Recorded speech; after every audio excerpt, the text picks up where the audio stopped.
Hello, everyone.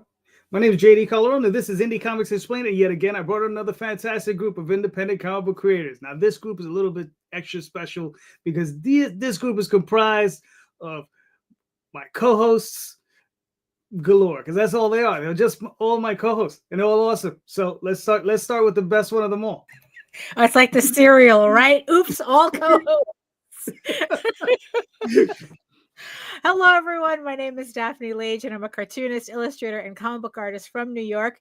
I have been making comics with this guy since 1992, and we are known for our furry fantasy adventure Tall Tales, and I am known for my medieval fantasy drama, Eagle Raven, Heir of the First Unicorn. You can read more about them and read them for free at my website at egoworks.com, EGOWORKS. All right. Normally, I'd bring on the other guy, but I'm gonna bring him in the way they showed up. So he has to wait in line. So instead, we have the extra special Mr. Tom Hutchison. What's up, guys? Tom Hutchison, writer, publisher, art director, all things Big Dog Inc.'s 15-year anniversary for us this year. Got off to a little stunted start, but we're back here in 3 weeks. We'll be launching Penny for Your Soul for the 15-year anniversary, and then rolling into August for our first ever omnibus, collecting our first 4 volumes of The Legend of Oz, The Wicked West. Cool. Now we have Marcus. How are you, sir? How's it going, guys? Always good to be on. I am Marcus McNeal, editor-in-chief of Odyssey Comics and Paradox Entertainment, and always a pleasure to be here and be a co-host on these shenanigans. All right. And making his return. Yes, I had this whole intro plan, but your opening just like knocked it out of me. Our great co. I mean, it was trying to capitalize on your opening. It's amazing. It's amazing. I can't follow that up. I can't. But everybody knows who I am. They know who this is. The guy who carries the load. Oh my God! They carry this, baby. All right, on these shoulders here. No, J.D. Rosario from Unstoppable Comics. Been making books not as long as most of these people, but since 2008, and I'm here, just making more stuff and chilling with these guys. What's up, everybody? What's up? Next up, Newbie, 2008. Newbie. I know. Full on infant. I'm really glad Daphne's on the panel tonight because I know JD wanted to use the expression "ugly old farts," and now Get out. Randy Zimmerman. I've been doing comics since the mid '80s. Let's just call it that. We're going to have a 40th anniversary omnibus of Tales from the Anniverse available at the end of this year. No matter what. It's just going to happen. I've already seen Sue's cover for volume 2. It's fantastic.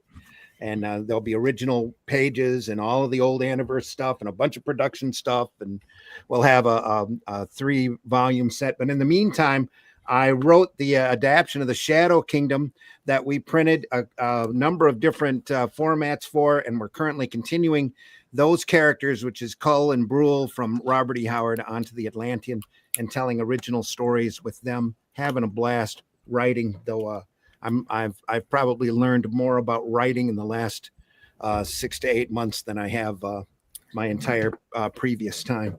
Well, and just having a blast doing it, and hope you get to read it. I'm really proud of it. Do you already see he's showing us up? He's already showing. He's just like, here, look, here's my book. I have my book. Look at my book. You've got books. You've got tons of. We all have a lot of books. Yeah, so. But you're the only one that was prepared to show something. We're all sitting here like, hey, look at me. And you're like, no, look at my book. That's because I do 2 podcasts all the time. I got them sitting right here next to this. I didn't have a chance. I haven't mentioned the fact that the Shadow Kingdom's out in a beautiful hardcover color edition yet, though, and available at Barnes & Noble and Amazon and criticalblast.com. And it's a gorgeous, gorgeous piece of work. It's just fantastic. Even though I had a hand in it, it's still really pretty. There you go. There we are. My shit is close. And last but certainly not least, Mr. C. Michael Lanning, my other partner in crime. Yeah, there we are. Yeah. See, Michael Lanning, I've done art with at least 2 guys up there in the corner. for Magi's Grace and Arrow Comics. And yeah, Good, Mark. sometimes, and I'm the guy that runs away when JD Rosario decides to throw his load on somebody. So You've been throwing your load, JD. What the heck? Yeah, I heard the rumors, but I just assumed they weren't. With this type of show. Hey, circle gets the square. You know what I mean? There we are. Does your wife know? That's what I want to know. How do you think I landed her? You know what I mean? I was like, hey, baby. Oh boy, when we see that frying pan shootout, bro, it's gonna be horrible. If the screen goes dark, it's not because I did it. Just like What would be hilarious if she just hit you in the pan, you fell over, and she took your seat. She just got on the show. I appreciate the laugh I got from Randy. Thank you. That meant a lot. I could just see a pair of hands coming up. Actually, Yeah, that's true. Yeah, usually we save it for tomorrow. yeah, there we are. Yeah. All right, everybody. So we've all seen the show question, right? So we're gonna talk about promotion. What? How much is enough, Okay, what you think? right? And when does the ROI? Oh yeah, how much is enough? How much is not enough? And when does the ROI run out? Right? Oh, okay. So, yeah, man. Michael, you're in the hot seat, sir. As Get far that as bottom like, square. how much is enough? Stop posting it every hour for one. But I think it also kind of depends on how you promote too. Please, one thing that I remember seeing back in 2020, and it might have died off, is stop putting your fucking books on memes. That's annoying as hell. Oh my gosh, like that doesn't make me want to buy your book, man. It just doesn't. I'm sorry. Stop doing that. I think, you don't want to spam your feed on anything constantly all day. At least, maybe once in the morning, once at night. But if you continue to spam your feed, they're gonna block you because you're spam. That's it. You don't want to be that. And of course, it also depends on how you market it as well. Like I said, don't do the memes. Don't make sure that whatever you're marketing is clear. Make sure that you understand what it is. Don't just throw a name up there. I know we had one guy tried this marketing thing constantly with roach balls, constantly going in the chat and saying that. And then we had that other idiot that kept doing pigtails. He knows who I'm talking about. Kept trying to put that in the comments and shit. Don't do that shit either. Be respectful to other people's space, especially. Yeah, so I don't know if that answered the question, but that's how I feel. So, I like that. No, but it was obvious you have beef with people. you know what? After tonight, I just don't give a shit anymore. That's how it goes down. Watch your feet. Lanning's dropping bombs, baby. He's dropping them names like bombs. You just had a birthday. Right. Is that what it is? That's right. He doesn't know. He already blocked me anyway last time I was on the show. So Pigtails doesn't even care anymore. There you go. I don't know who Pigtails is, but I know the Roach Balls thing. Oh, not that it rhymes with Barry, if you really want to know. Let's not. No, let's not. All right. So Marcus, how you feeling about it? I'm of the mindset of a lot of people who are probably in our space, which is that I fucking hate being online. And if I could do it, absolutely, literally the only reason I even have a Facebook anymore is to do this. So if I could just not do it, that'd be great. So I try to be very strategic because there's, of course, the methodology of spamming your links everywhere and things like that. But there's also the methodology of, I try to think about it in terms of really the sort of whoever I'm engaging with, sort of taking them along the journey of the project. So of course, talk about it before it comes out, when it's live on Kickstarter, whatever's going on, as we're unlocking things. My favorite thing to do now, mid-campaign drops, it gives me basically a second launch, a new way to engage with both backers and then people elsewhere to find more people who maybe hadn't seen the initial run-up that we did and say, hey, we got this new thing, we got a cover we just revealed, something in the back pocket to keep the conversation fresh. to keep you fresh. Just make sure you're not throwing out the same covers all the time, the same images, everything like that. Also coordinate that to whoever's on your email list, subscribers, everything like that. And even when it comes to that side, I'm like, announcement when we launch, when we're funded, or we're about to fund, and then when things are coming to a close, 3 emails, that's it. Just keep it really, really streamlined.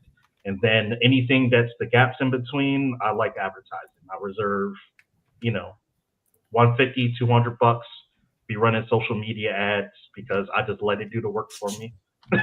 And try to make sure that I intelligently build things, and not just like set and forget it, because you can't, especially with Facebook. You have to be paying attention to the ads breaking and doing things that you did not set them up to do, and doing the maintenance on them, switch them up a little bit, maybe do some A/B testing, but pretty much just run it like that, and then save myself a lot of frustration and tired thumbs repeatedly typing things out or copy and pasting the same thing and dropping it everywhere. I found that that's the best method for how I like to communicate. It hasn't hurt the campaigns at all. It's only helped, and I think kind of keeps things at a level where, I'm not getting tired of hearing myself, because I think that's typically where a lot of people's cut off. When I'm getting tired of talking about something, then that means everybody else probably got tired of hearing about it like 2 weeks ago.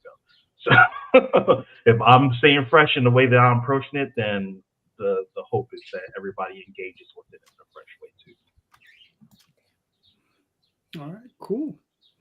Mr. J, what are your thoughts? Yeah, I'm agreeing with Lanning also when he said, don't spam the feed, right? You don't saturate it, because at the same time, what else are you doing, right? I mean, are you focusing on the next stuff that's coming out? But when do you start promoting it? You start promoting the new book before the previous campaign ends, right? You start giving those heads up. You start letting them know, hey, this is what's coming up next as the current campaign is closing out. Maybe one in the day, one in the night, but also when you're running out of money, that's when it's too much, right? When you're spending too much money on Facebook ads and the backer kit launch and the I got hooked on it. I'm not going to say I didn't get caught up on it, paying for ads on other people's live streams. When they don't provide links that goes back to your campaigns, kind of defeats the purpose of knowing where the backers are coming from. When does the ROI run out? I don't know. Has the ROI run out on Kraft macaroni and cheese? I mean, they don't promote anymore, right? But that's a brand name that, okay, you see it, you're going to fucking... I'm not a Velveeta guy. Sorry. But that's different, though. People see that and they're going to go buy it. People are not going to see Shield the Interceptor and go buy that. Absolutely right. Yeah, absolutely that's right. Difference. But it's like, all right, how many email campaign sites are we paying for, right? The backer kit pre-launch thing, your own email thing, your Patreon thing, your Substack thing, even though some of those, they feed into, but it's like, how much do you invest on that stuff, right? I mean, where do you find the line between investing on the promotion and investing on the work that's going to get done, right? When is it too much? When you've used every panel of every page on the book to promote the current book. That's when it's too much. Okay. All right. Fair enough. Randy, what are your thoughts? I agree with everybody here. Basically, there is such a thing as too much, and I'm not sure right exactly where that line goes, but my tolerance is getting lower and lower the older I get. So, be careful. I tried. I've tried a number of different marketing things over the years, and honestly, haven't been happy with any of them. So. I'm here to learn just as much as we're here to talk. So hell yeah. All right. There we go. Cool. Tom, what are you thinking? So it doesn't matter what you do, how much you do, it's never enough. Yeah. It's also always too much at the same time. Okay. Like we talked about, like the C said, like somebody will block you, right? But here's the thing. Somebody's going to block you for posting about your book. They weren't buying your book anyway. Fuck them. Yeah. Bye-bye. Not interested. I would much rather overdo it and have people be like, oh God, that thing again.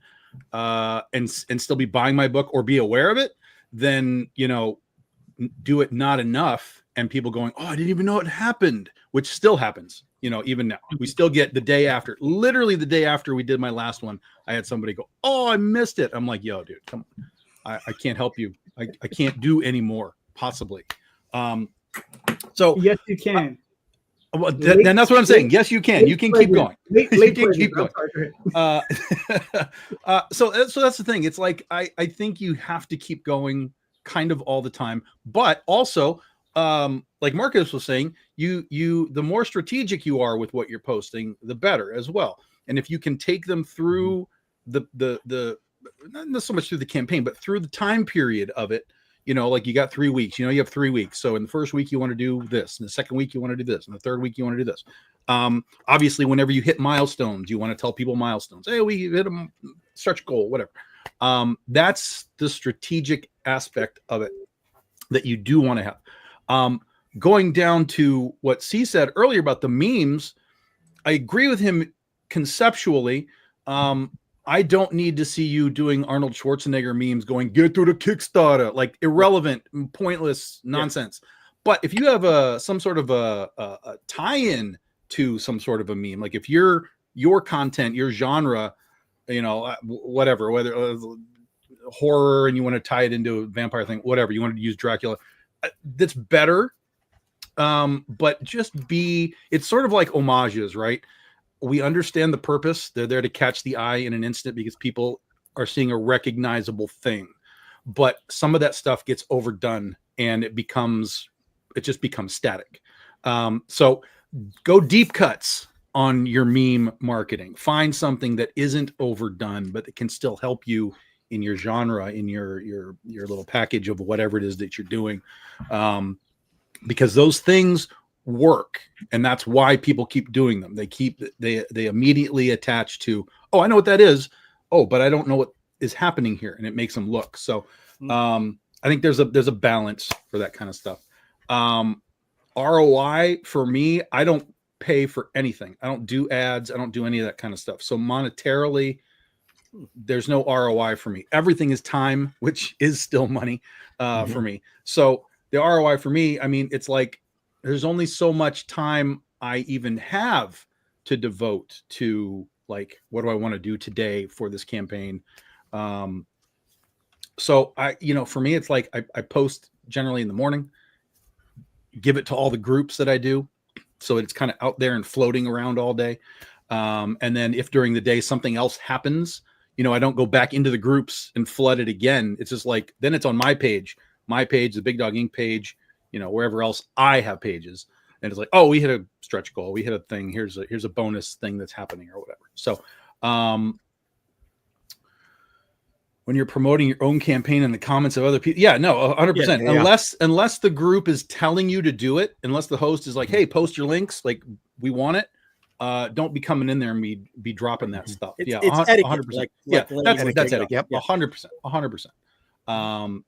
But then the ROI is just like, for me, I used to do tons of, these types of shows and stuff and bouncing around all kinds of people. And it was like, Jesus Christ, I'm doing like 5 of these things a week for 4 weeks, and I wasn't seeing the ROI from it. And so that's where I started to be like, you know what? I don't think I need to do this much, because I think if I'm, again, strategic, I'm in the right places, I'm on the right shows, particularly for that brand. So like if you're doing a horror show or a horror comic, go get on a horror podcast, right? Like a specific horror podcast, not just like more comic podcasts. Like, oh, let me go to a horror thing. You got a kaiju thing, go talk to Godzilla people if you can, you know what I mean? So again, the more strategic and direct you can be with your time or your money, if you want to do ads and stuff, that's where it's going to help you out the most, I think. All right, cool. Daphne, what are your thoughts? I hate it. There never was a time I didn't hate it. And I hate it even more now. I've gotten to a point where I'm pretty much just marketing to make sure that my regulars know that I'm still putting out books and having a Kickstarter. Because I'm just at a point where it's like, being strategic is just better. And the more focused I am in my marketing or what little that I do, and honestly, it's like I'm at a point now where I do as little as possible, because like I said, now it's like I'm just like, okay, look, I'm still alive, I'm still here. But honestly, if there was a way I can go full Barbara Streisand and only show up when I'm doing a Kickstarter, I would. But honestly, it's like I really do think I'm at a point where I've probably hit my ceiling, and I'm not willing to do much after this to kind of like try to like break through that ceiling, especially since it just feels like like I need like it's actually money that's the problem, to push forward proper marketing, rather than, oh, I didn't post here, I didn't post there. I would rather do the work than try to like massage a genre forum into finally allowing me to talk about my book. So it's like for me, it's like I'm just accepting that this is where I'm at, and I'm not interested in doing the extra work to kind of build from there, because like, you know what, I'd rather just finish my book and just call it a day. Just do the Kickstarters and just move on creatively from that.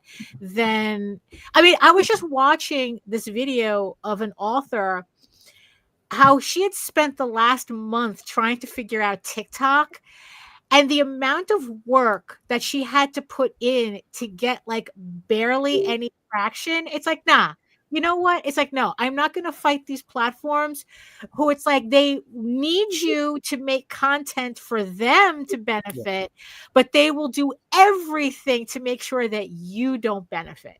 Mm-hmm. So it's like, you know what? I'm not interested in playing this game. And if it means that my Kickstarters are like, okay, I get like between 130 and 150 people, and that's it.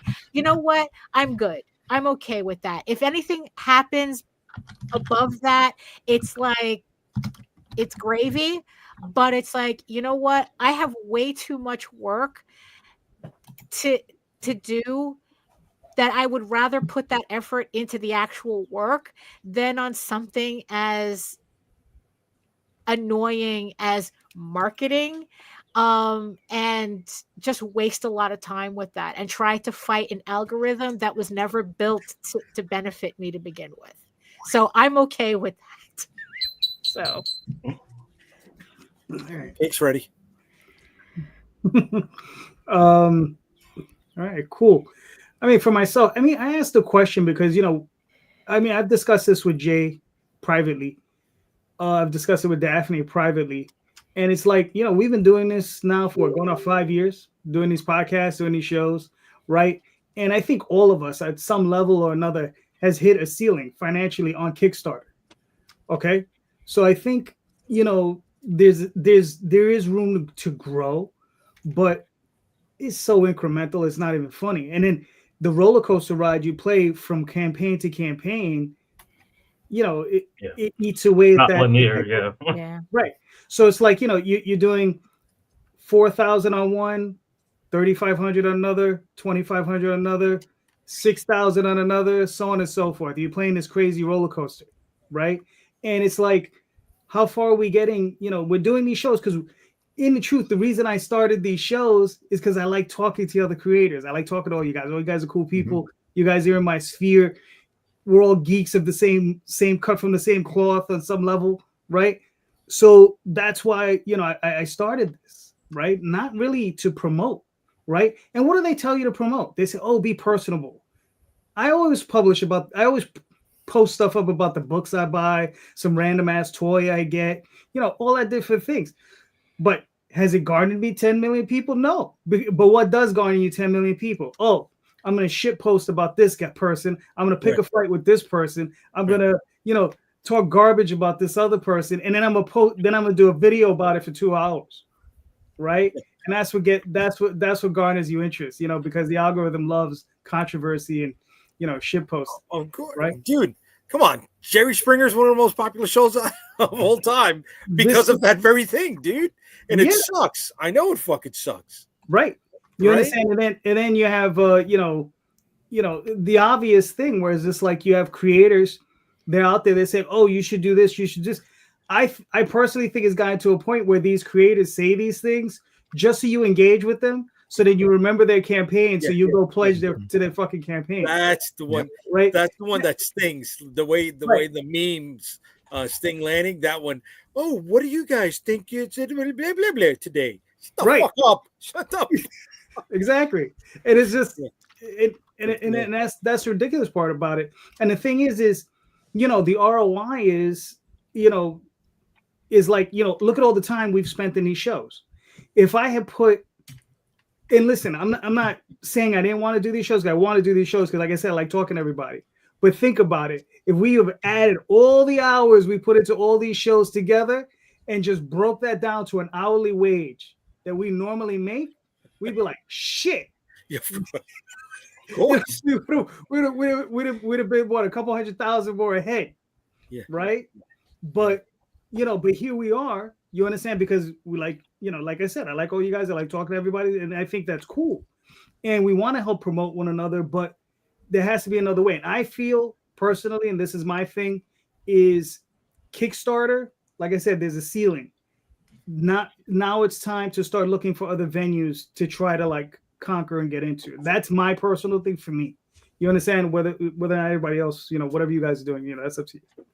But I know for myself, I'm like, okay, I've reached here. I'm going to continue to try to climb, but the other places to go. And like I said, that marketing isn't necessarily, I think, best spent on just Kickstarter. I think there are other places to go.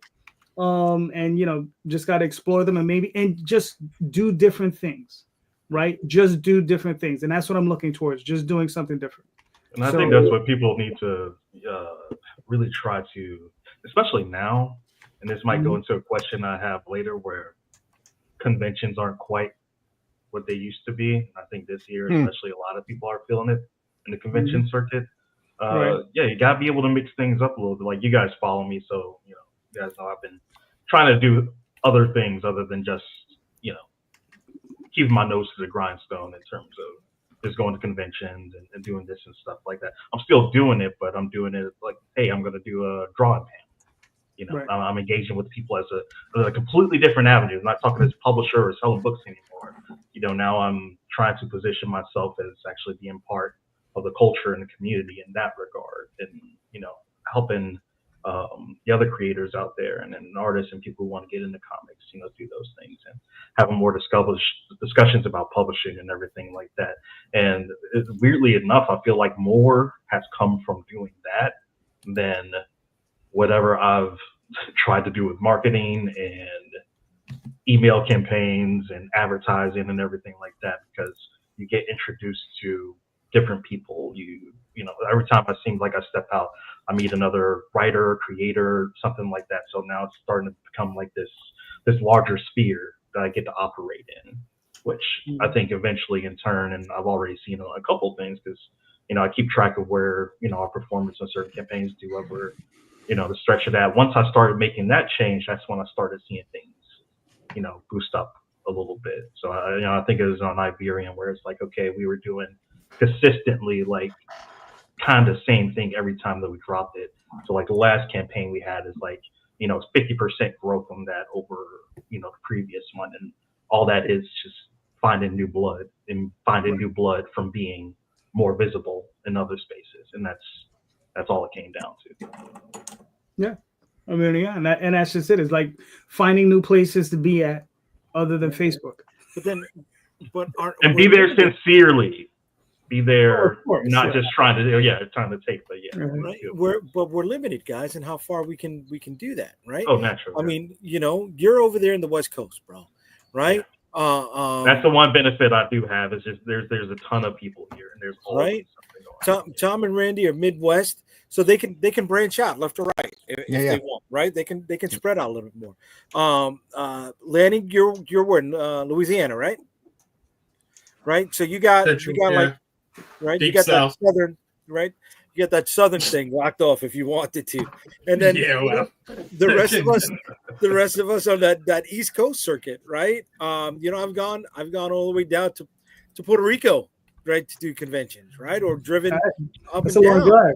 That's a fucking right. I've flown to Puerto Rico, but I've driven all the way down to fucking to Florida and up to Boston, but we're limited with that also, right? How far can we drive? How many times can we fly? How much money can we spend on travel logistics and lodging, and make that ROI come out in the positive area? And the thing is, though, is that with marketing, if you do, the whole point of marketing is that if you do it correctly or if you do it successfully, you don't need to be there to sell your books. Okay. It's like, because it's like if you're going from convention to convention, you're just being a salesperson, with your little suitcase full of, I was like, hi, I would like to show you my comics. But the whole point of marketing is like, the CEO of Coke doesn't have to be in the supermarket to sell Coke.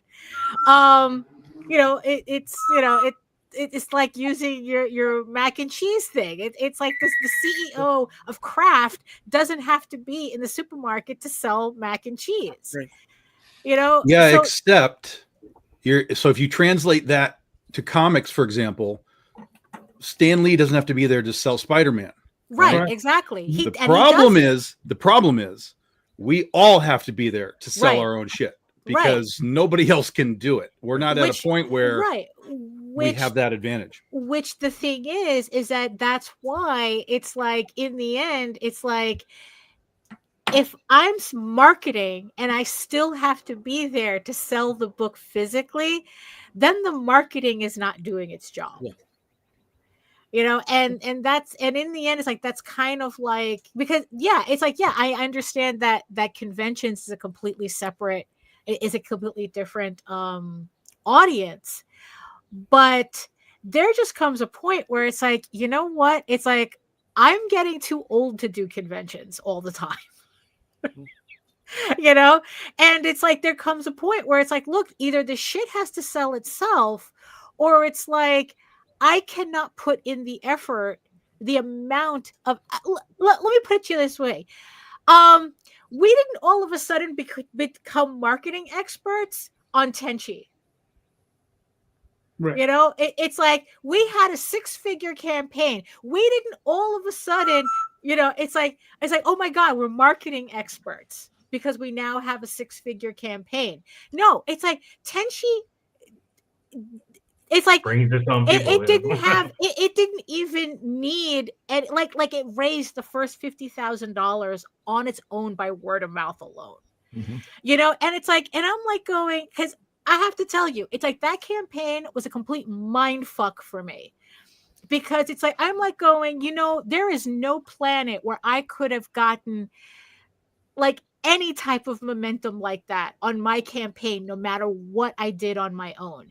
Because in the end, the machine that was needed in order to do those types of numbers, I mean, we just don't have, and that's kind of like, in the end, it's like where I came to the conclusion that it's like, you know what, I'd rather put my energy elsewhere. If it means that my campaigns remain small, I just have to accept that, because the reality of what it actually takes to have these, to be able to do like anything near those types of numbers is, no, we don't have it. And I certainly don't have it. Well, Tenchi is a 30-year-old brand, though, that's been around for a long time. Yeah, so, exactly. all of the stuff that we're doing in 30 years time, who knows what it could end up being. But it was also multimedia and had other shit going on for it. Like I said, So, it had a machine behind it. Right. But it has a 30-year machine. Like for me, we almost had Legend of Oz sold as a TV show. That would have changed our machine. Right. When that happened. So I think the key here to, at least in the convention conversation, is and particularly now, because we are in what I call a creator economy. Stuff doesn't sell because of what it is. Stuff sells because there's a name attached to it. Whether it's somebody from Marvel comes to Image and does a book, Scott Snyder and these guys. That's how the stuff is marketed. It's like, oh my God, Scott Snyder's doing a book at Image. That's it. You don't even need to know what it is anymore. It's give me Scott Snyder's book. Right. If Mr. Beast came out with a comic tomorrow, it would be the best-selling comic of all time, without anybody it could be blank pages. But just the fact. I'm curious to see what's happening. You guys heard Post Malone has a comic with Vault? Yeah. Really? Yeah. So Post Malone has a comic book coming out through Vault Comics. So just like we're talking about, here's a guy that has a name. Right. We'll see what happens with it. But that comic is going to sell regardless of what was that guy 2 years ago that did the 2 million on PayPal? What's his name? Cool. Oh yeah, he was like a fantasy writer. I don't know his name. No, he was a rapper. The Ripperverse. There we go. Oh no, he does that himself. He doesn't do that on Kickstarter. His own website. Right. But again, that's the same thing. He's a guy who built an audience over a million years, doing other things, by the way. And he activated them. And then he activated them to do a thing. Yes. So that's the thing. That's the creator economy that we're in. You have to become valuable in and of yourself. Right. And then once you're valuable, you go, now give me $2 million. Right. So the secret, so the marketing secret is be famous. Yeah, it's yourself. That's what I'm saying. Be famous, and then you'll be able to sell your book. That's right. Build yourself. But we're now in the economy that allows you to do it too. But like you said, when you're talking about learning how all this shit works, that's going to make people's brains explode. Trying to learn TikTok and all that kind of thing. Right. I'm the same way. I'm like, I can't even comprehend what I need to do to make like a real TikTok thing. And the ROI, that we're talking about here is minuscule if you can't figure out a way to, sort of tie yourself in to the community. And the comic book community on TikTok is like, blah. I watch big time names on TikTok just get like no reactions. Right. And that was the thing that the lady had said too. The problem that she really came across on TikTok is that any little success that you have is unrepeatable. Yes.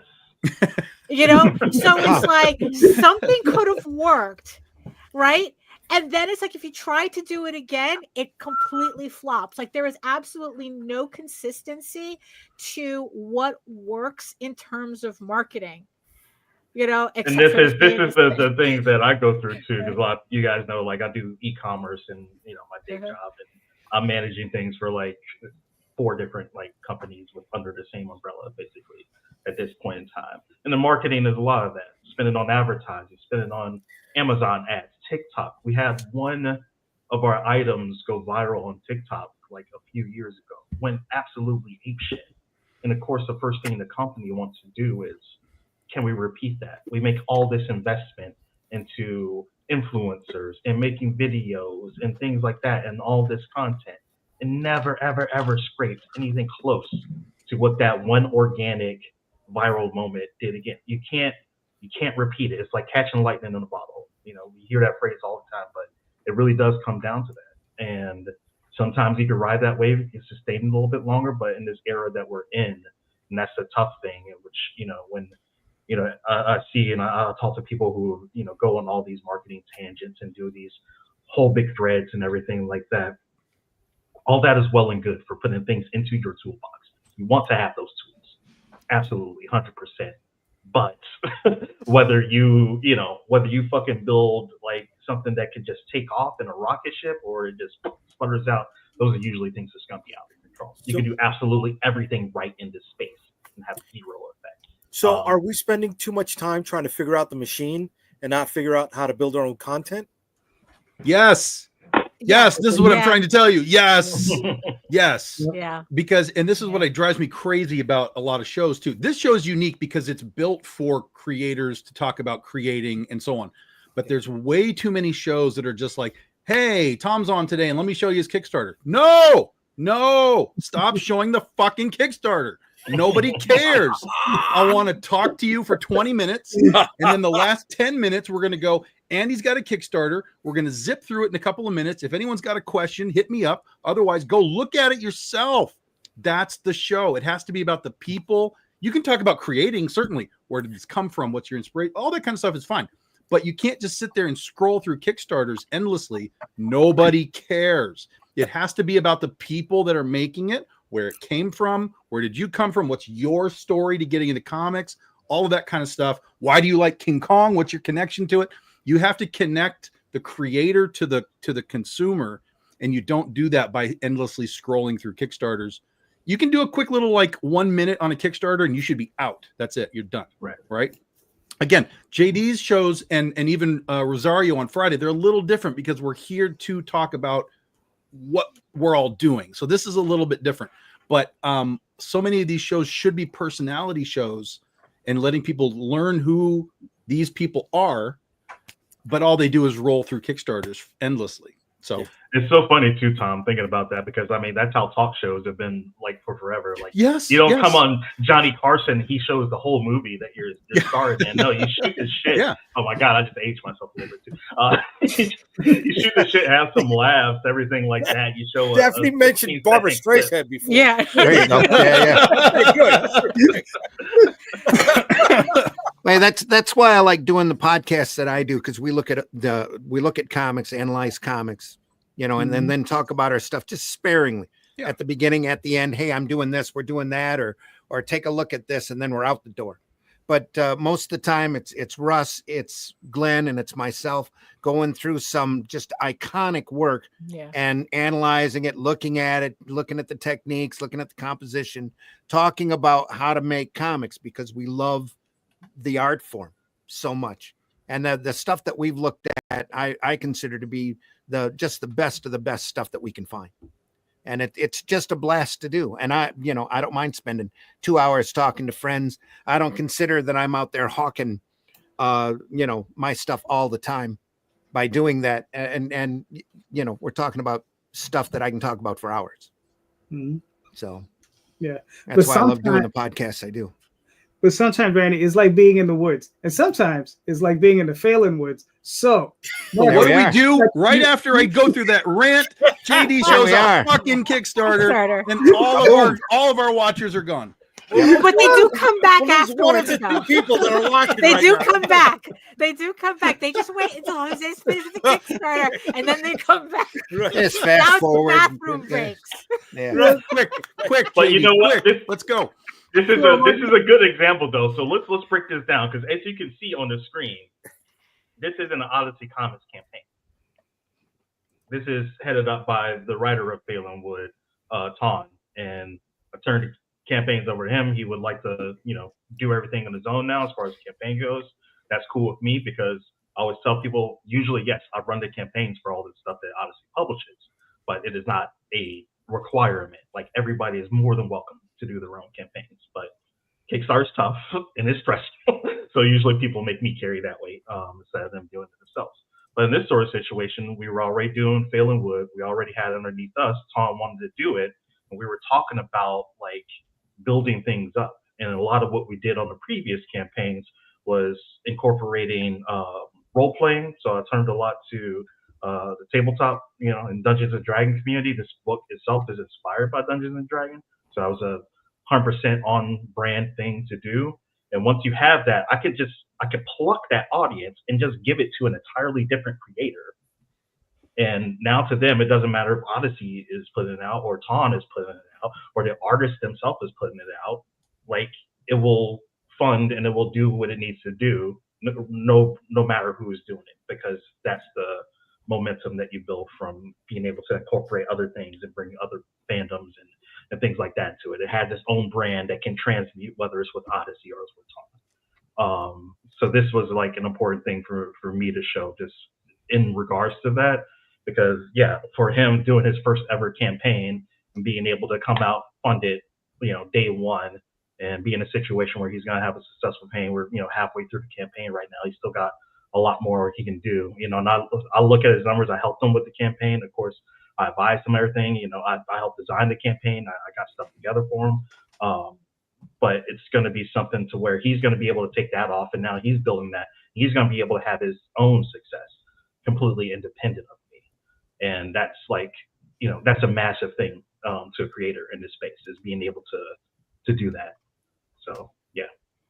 But in other terms, this is Phelan Wood number 3, A Demon's Price. This is the last issue of our Phelan Wood miniseries. We've had it in the can for a while. It's finally ready to go.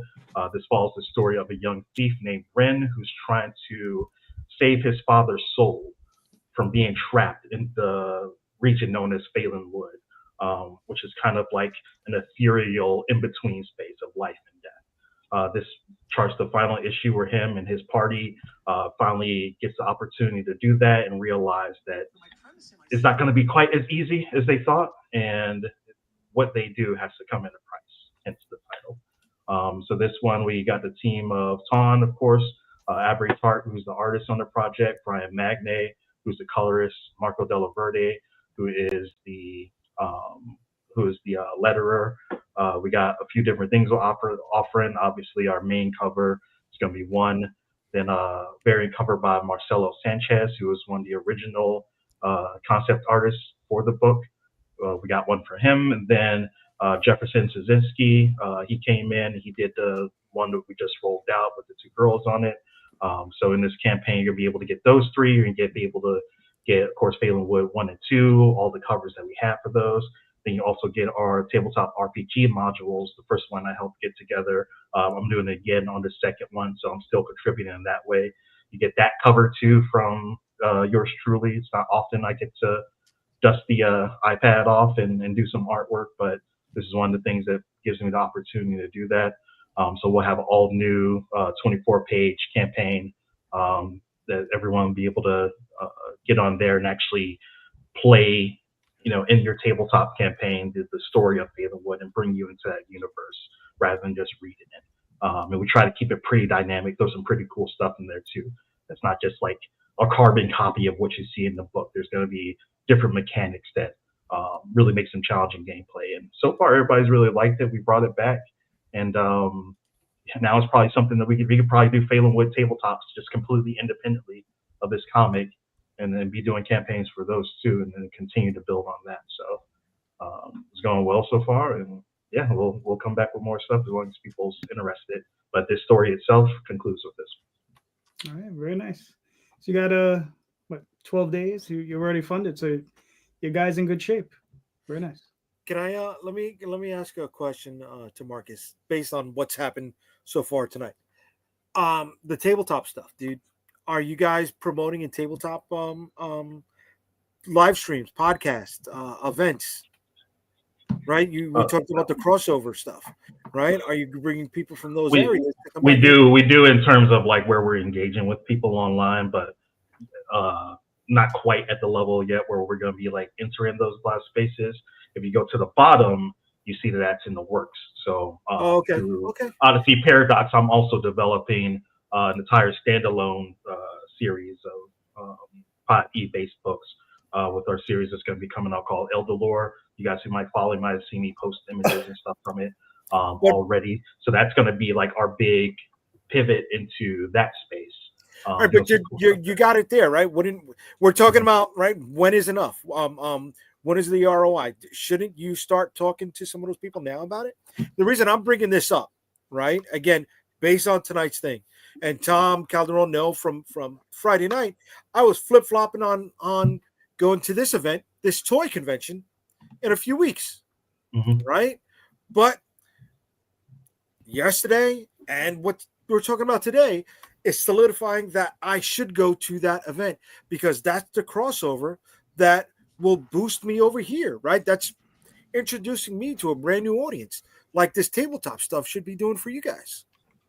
Yeah, absolutely. And that's going to be a plan. But when you enter, especially something like the tabletop space, you got to come with guns loaded.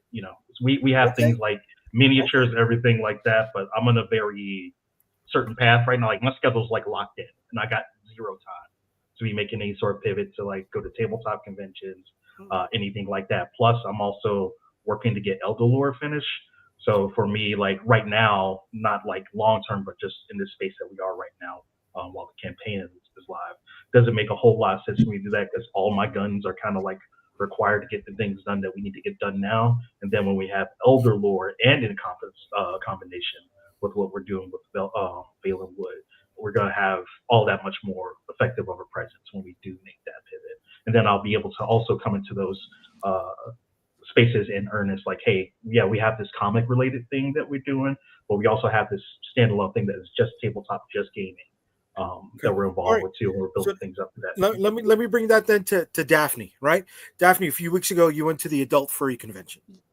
Well, right? it wasn't. Well, yeah, pretty much. Some- That's how I excuse me. describe it. Yeah. Excuse me, something along those lines, right? Yeah, But Monsterotica Book Con. Okay, all right, right? To scout it out, to see if that's something next year Yeah. you should get down with, right? Yeah. But we already know that somebody like Pat Shan, who tables at the erotica stuff, right? Mhm. And there's got to be that some of that bleed over. He's showing firsthand that it is effective.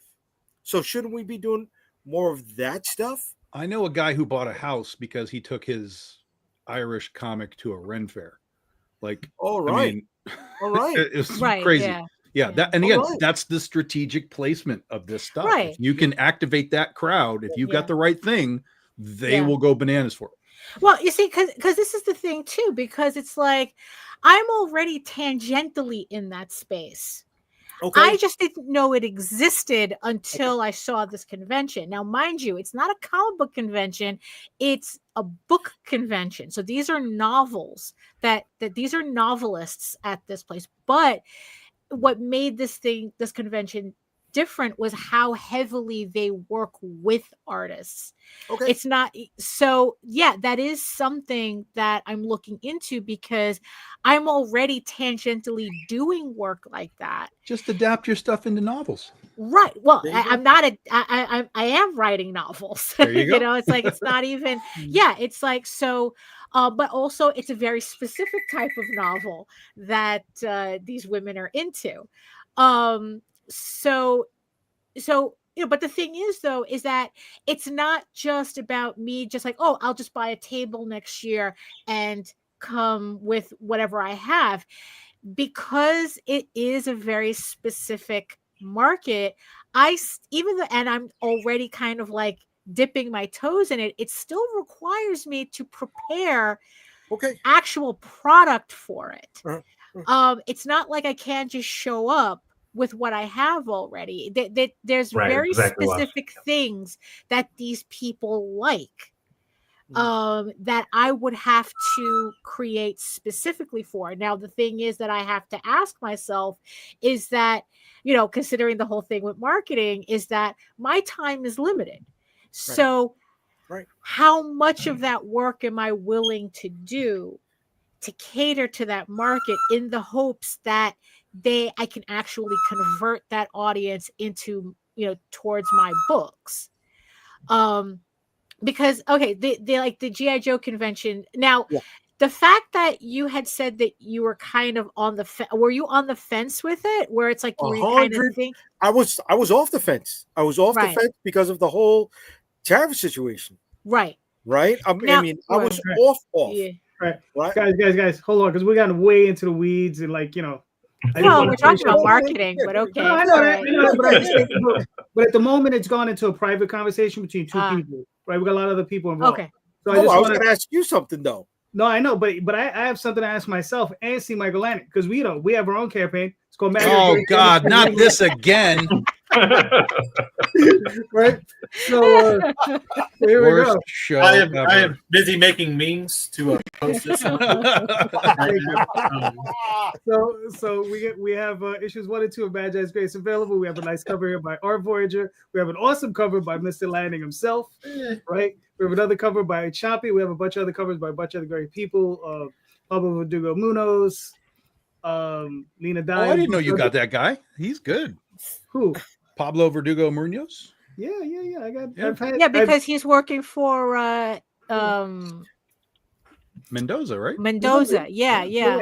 I've been stalking Pablo for years. Yeah. Long before he's been in this circle. So Yeah. so I just finally saw the opportunity. I actually spoke to him. I got a couple of covers out. He's a really cool dude. Well, great. Yeah. I met yeah. him at the con. He's very cool. Yeah. Yeah, nice guy. But yeah, so go check it out. And look, that's the end of that for now. All right, go buy a book.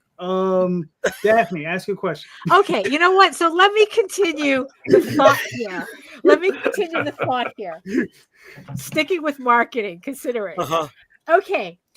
What common advice did you all follow uncritically until you thought about it? And do you still follow it after thinking about it?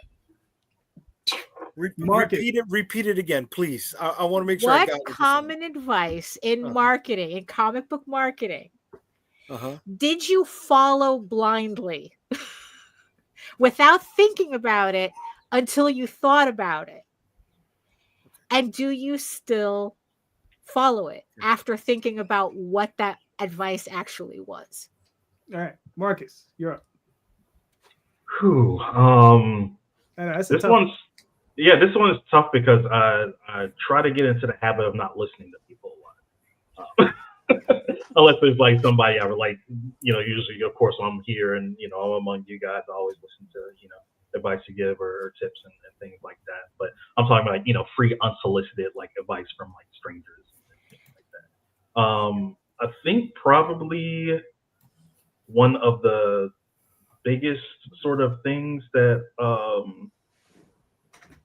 I really did was, I think, last year and like sort of the year before that when, things were sort of trending in like a certain direction for me of, letting other people get in my head and sort of say like, oh, I should be doing this, should be doing more stuff. I should be, positioning, myself into growth.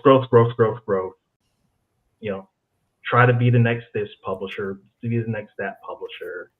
And me just kind of like, oh yeah, if it's working out and everything that we're doing seems to have an audience one way or another, and there's a certain quality that our books have that people, let's make that pivot, let's go for it. And I didn't ever stop to think like, is that what I wanted?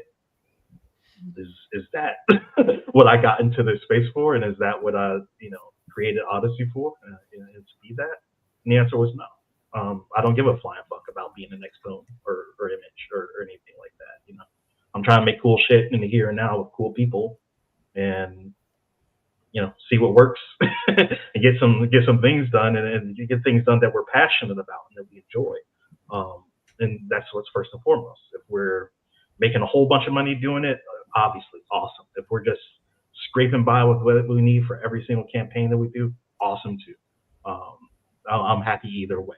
So yeah, I stopped chasing that dangling carrot that's in front of me, or that people made me believe and hallucinate that was in front of me, and started doing things as I wanted to do it and I see fit. And I made that decision that, things may come where they may for me personally as a, professional and as a creator and, person in this comic space. But what I'm doing as far as publishing is to stay small.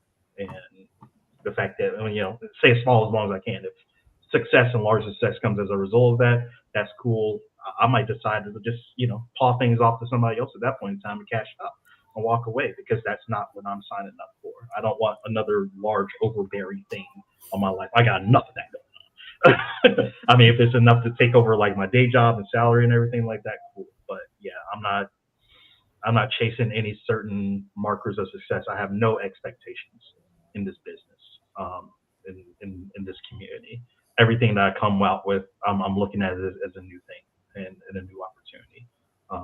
So yeah, I'm not gonna listen to anyone anymore, and definitely had that moment for myself where I decided like, yeah, I don't want to be a person trying to come into this space, and we know the names of the publishers that did those same things, and we know where a lot of them are at right now. So I will not be another tombstone in that graveyard trying to reach for that same brass ring. Yeah. All right, cool. Jay, what are you thinking? Yeah. So the advice that I had been given was never print in bulk, right? That was the Holy advice. shit. Motherfuckers are stupid, and they're always gonna be stupid. Oh, I'm sorry, Jay. I interfered with you. No, hold on. See, all right. So this is my thing, right? Everybody has their thing. Everybody has their thing. This is my thing, right? I was told never print in bulk. Okay, and I did, the fucking the print on demand stuff, right? And I would only print it up maybe 100, 150 copies. And whenever I had to do a convention, I had to go and print up another set. I had to come out of pocket again. I had to waste time. I had to make sure that all my files were correct. I had to make sure that I adapted to this new printer's procedure because the last printer that I used went out of fucking business. All right. So I wasted time. I lost money. Yeah. Am I printed up in bulk? Am I sitting on some of that shit? Fuck yeah. I'm not going to say I'm not. Right. But you know what I also have? I also got a trunk full of copies that I didn't pay for. They were covered in my Kickstarter. So now when somebody wants a business card, well, you know what? Here's my dick. I just show you this book and that book and this book and that book and this book and that book and this book and that book. I don't got to show you a business card. This is what I do. How many dicks do you have? I got a lot of dicks. All right. I'm one big one. A whole trunk full of dicks. I got a whole trunk. But you know, I mean, right? I mean, you go, I drive Oh, around. this is low-hanging fruit, isn't it? That's what I do, baby. I said to everybody. That's the other part, not that anyway. Yeah, right. But that's how I introduce myself, right? And where some people would wonder, you know, they think I'm doing some fanzine, some ash can, right? That I printed it off of the home computer, and they see the professional finish on it. It changes their whole idea of who I am and what I'm doing. It does. It's expanding my credibility outside of the comic book world, because if it happened here, I mean, it'd be a different story. But it's going to sound stupid to people. You could go to this mom and pop ice cream shop over in Main Street, Queens, where they've got classic album covers and different serials from yesterday. But then you also see my books plastered up there, right? And my niece has shown up there not knowing that my stuff was there. And she's got her kids taking pictures in front of my stuff, right? And then she's posting it all over social. She's like, oh, look at, you know, my kid's great uncle, granduncle, whatever you are, the next level up, right? They're here with that stuff. That's a prideful moment for me. Mm-hmm. That wouldn't have happened if I was too precious with that book that I paid $3.50 for with print on demand, right? It was 75 cents for me to have that really nice moment. It's 75 cents for me to introduce myself and my work, my talents to other people, right? It's 75 cents for me to go to a convention, and when I'm at a panel, drop those copies on the chair. So now whenever somebody is bringing up the question towards me in the panel, I can address all of these copies that are sitting there at their table. I mean, at their chair, excuse me. They could pick it up. Oh, this is what Jay's talking about. Hopefully that'll lead back to some sales at the con that I'm at, right? That's one of those unquantifiable moments. That's one of those things we're talking about. The return on investment. Does it pay out? Does it run out? No, not as long as I have all these print on demand copies, all these bulk offset printed copies that I no longer have to pay for because they were already paid for. I got my money back. I've made my money on them. And now when I do these collector's boxes or these mystery boxes, my cost in these mystery boxes and these collector's boxes are not even more than $6 or $7 with all the shit that I'm putting in there. And I'm getting back $25 to $50 a pop. You're so excited, Jay. You're so excited right now. I am, because you know what? It doesn't work for this person. It doesn't work for that person. I understand everybody's game is different. Mm-hmm. Right? But that was their unsolicited advice that, like the dick, I just followed along and did, until I went and said, fucking, and did things my own way. But yes. Do I have a fucking couch made of fucking offset printed boxes? Yes. I'm not going to deny that. I'm not going to deny that at all. But it still pays off, and it's still continuing to pay off. And answering tonight's topic, yeah, it hasn't run out yet. So it's worked out in my favor. Fair enough. Randy, what are your thoughts on the question? Well, I never paid for an ad that I saw a return on investment. And everybody told me I needed to take out ads. You need to take out ads in previews. You need to take out ads on Facebook and all of that. And I've seen nothing except the exact opposite of return on it. And I stopped doing it. So I'm going out and looking at other things and other formats and just trying to get comics out to folks who want to read them as much as I can. And without spending that kind of money down a toilet that, has no return. But I can't tell you how much money I spent in the early 2000s with previews that turned out to be nothing. And all of the runaround that we received and the just nothing come out of it. In fact, it was more negativity than anything because I kept beating my head against the wall with whoever was laying out previews because they kept placing our ad 3 pages away from our listing. And they said that they would get it as close as possible, or they went through and edited it at their whim or who knows what. And I found the 2 things that work for me right now is word of mouth and dependability. So we sit there and do a product that when we run a campaign, we say it's going to be, out in June, it's out in June. That's the big thing that I'm pressing on now. That's because I took somebody's advice a long time ago who said, oh, you got to take out ads, and saw how that worked for me. Cool. Tom? Randy, did anybody ever tell you, oh, you need to take out ads, but also here's some good tips to how you should format your ad, how you need to communicate in them? We looked at all of that. Yeah. And we did what I thought were some really successful, really good looking ads. It just didn't bring any return. And again, it was the place that we were placing them. And in fact, when I ran it on Facebook, it actually crippled me. Yeah. When I was doing Flint Comics and Entertainment, I ran a local ad, and Facebook literally went in, smelled the money, crippled my page completely, took a 0 away from all of my visibility. Literally, I went from 3,000 hits to 300 hits within overnight. Once I paid for an ad, and I'd never do it again. No, just they crippled me on their site, and then they kept sending me emails telling me how much more visibility I would get if I paid them for ads. Yeah. It's organically, I can't get anything on Facebook. It was terrible right now. Yeah, but organically, I did a little local newspaper here that went around the county that was filled with comics and articles and stuff, and I was getting great rapport with an audience. I mean, I'm moving 10,000 units, and I'm getting 3,000. Hits on Facebook, moving it to those folks, or showing stuff off. Here comes a cover that's going to press, and I had people that were literally calling me because I ran my phone number as I had a commercial art business in the paper.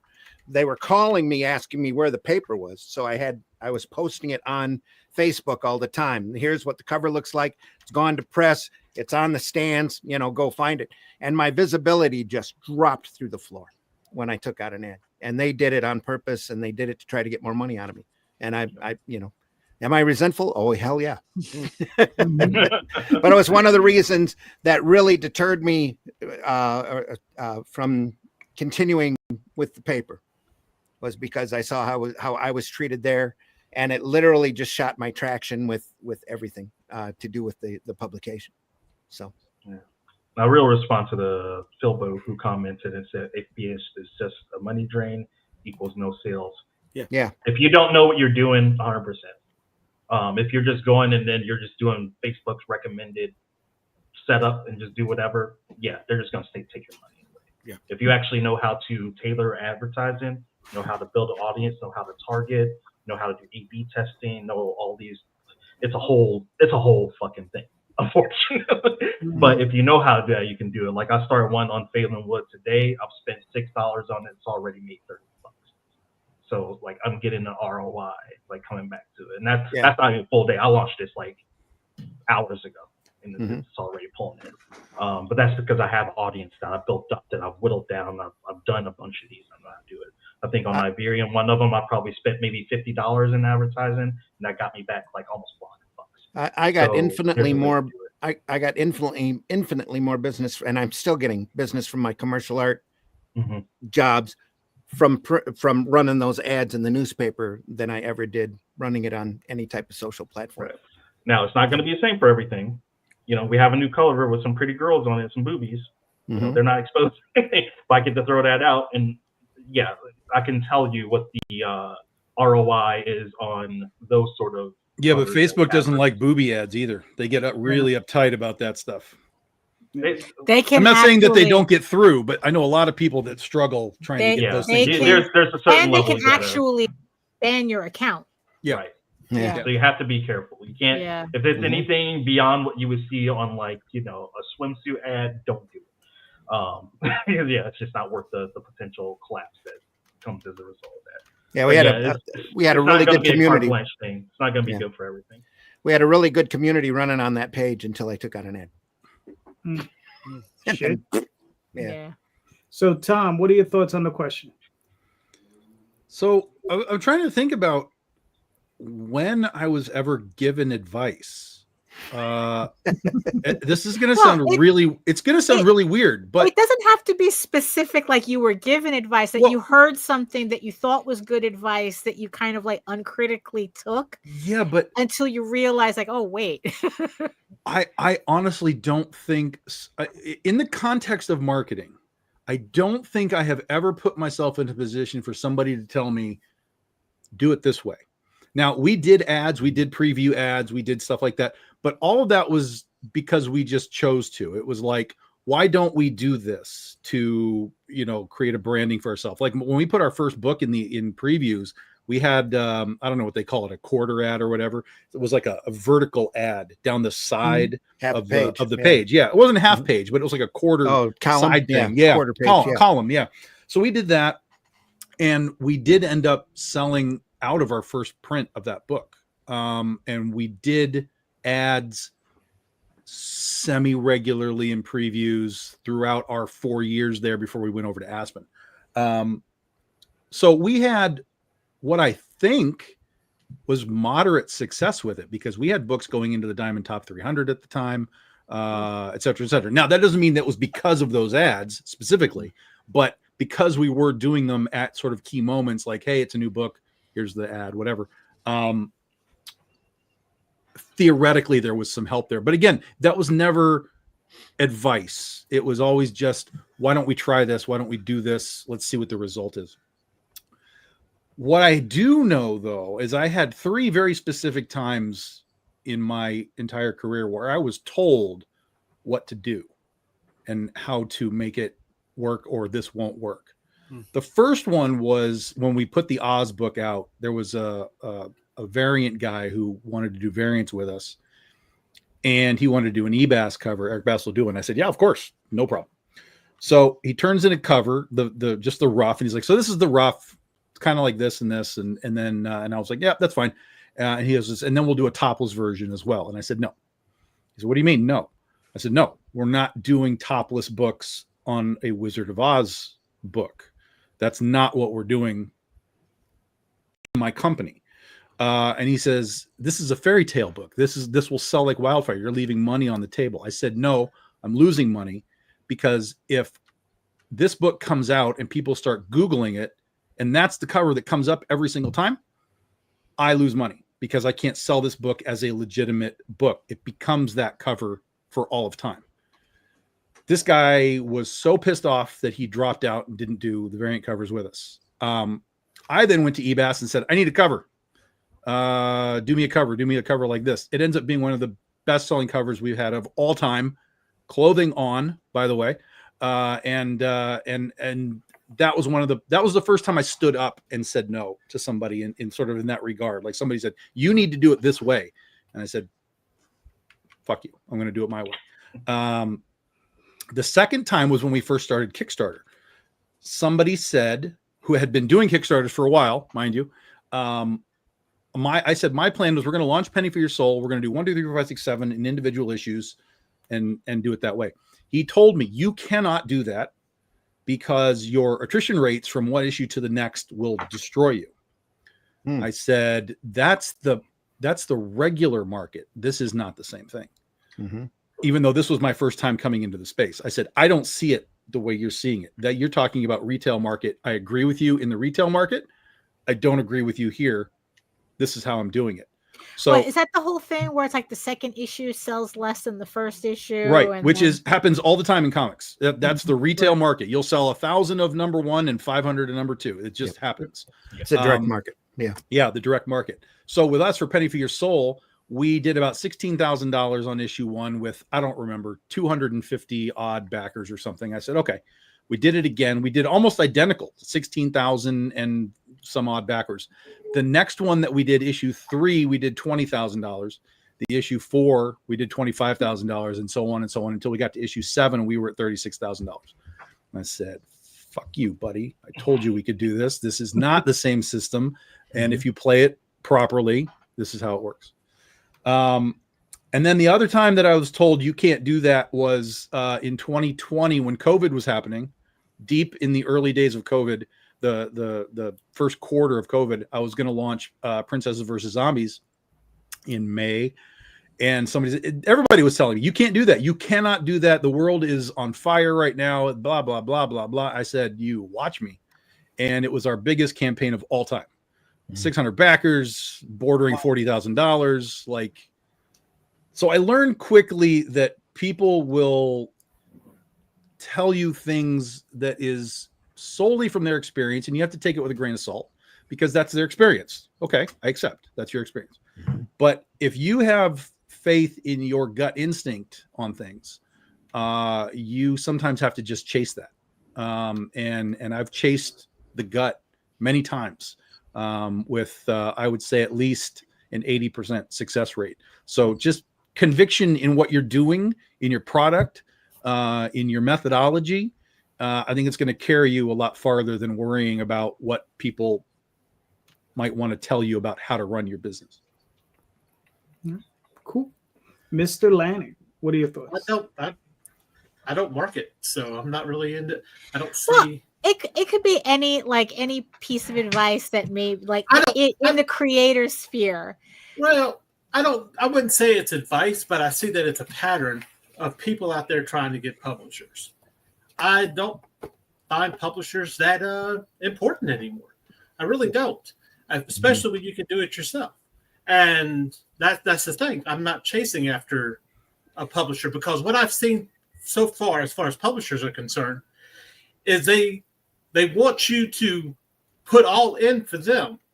And they might do something here, but they have a whole gamut of stuff that they have to do. And at the end of the day, it's about their name, not really you. And I don't see an exchange there. So I'm not interested in being with a publisher or seeking a publisher or anything like that anymore. So that's unless your publisher call that email. Unless your publisher puts the image eye on your book, or a Dark Horse puts the Dark Horse logo on your book, or something along those lines, the rest of this stuff is pretty meaningless for you because you're still going to end up having to do it all yourself anyway. Yeah. Well, I'm not. I honestly don't think the retail space is there, period, anymore either. No. You're right. I agree with you. So to me, that it becomes a middleman that's not really necessary if you're willing to do stuff yourself anyway. Now, will there become? Now, that's not saying that. I'm not saying not a distributor. I'm saying a publisher. That's the difference. Yeah, you have to set up a distributor and everything else, and there's going to be parts of that you're not going to want to do yourself. You're going to have to hire somebody out to do. But as far as I have seen, and this is no offense to anybody here, but what I have seen, and Marcus mentioned this earlier about some of these publishers that we've seen. And I've mentioned these publishers consistently on here. I do not know why JD keeps inviting me on because but when you look at certain publishers, constantly you see, these indie publishers. A lot of times these indie publishers that have a name, such as Scout Comics, I don't care. They don't exist anymore. So no, of course they don't. But they came out of somewhere else. They came out of other people who were taking other people for granted. And that's what the case is. If there's a publisher that has a name for themselves, there's chances are they were taking advantage of creatives down the line anyway. Stay the hell away from them. Stay away from. I used to work at Marvel. Stay the hell away from it. I'm telling you right now, because it's not going to end well at the end. And that's the case. I think as far as that's concerned, any advice that tells you to find a publisher, back off. That's just how it's tough too, because it's in this space where we're at too, where we can do so much stuff.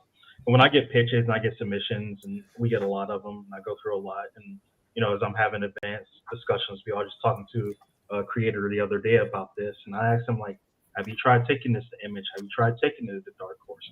Not like, being shitty. I honestly think it's that good that if I was an editor at one of those places, I would have taken that book. And, right. Tried to get it greenlit. And, he was telling me experience, doing all that. And then he was asking me how I do things. I was like, if someone basically in this space and where we are now, for me, like I was saying before, I will run the campaigns for the creators. Like, I don't take money from the creators. I'll get their variant covers for them. I'll get their ISBNs. I'll get their book set up. I'll get all their stuff printed. In the case of a couple of creators, I'll book your events at Barnes and Nobles for you. I'll get all that set up. I'll get your inventory. I'll get your fucking banners. Whatever I need to do to be a partner with you in that respect, I'll take it on. But you're gonna get that at basically nobody else. Other folks are not going to be trying to do that same kind of. Some of them are going to try to. Well, even Image is the same way. You're not going to get all that from Image either. At Image, you have to put out the money to make it. But the thing about the best kept secret about Image and Dark Horse and all of those is I don't give a crap how good your freaking independent book is. You can send it to them all day long.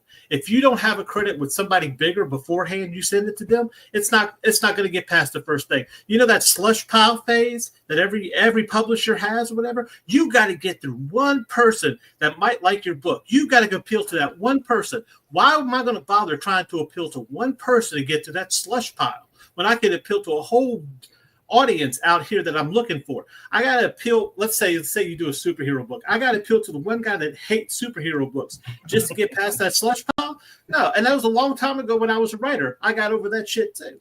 It's like, I've got, this is really good, but it's a little bit too descriptive for my taste, for your taste, but not necessarily the people on the other side of that. Not necessarily the people that read. You could read the same thing next month in a publication that has the same type of description or even more description, but somehow that person got through. And that's the problem that I have with publishers is trying to appeal to one person just to get through.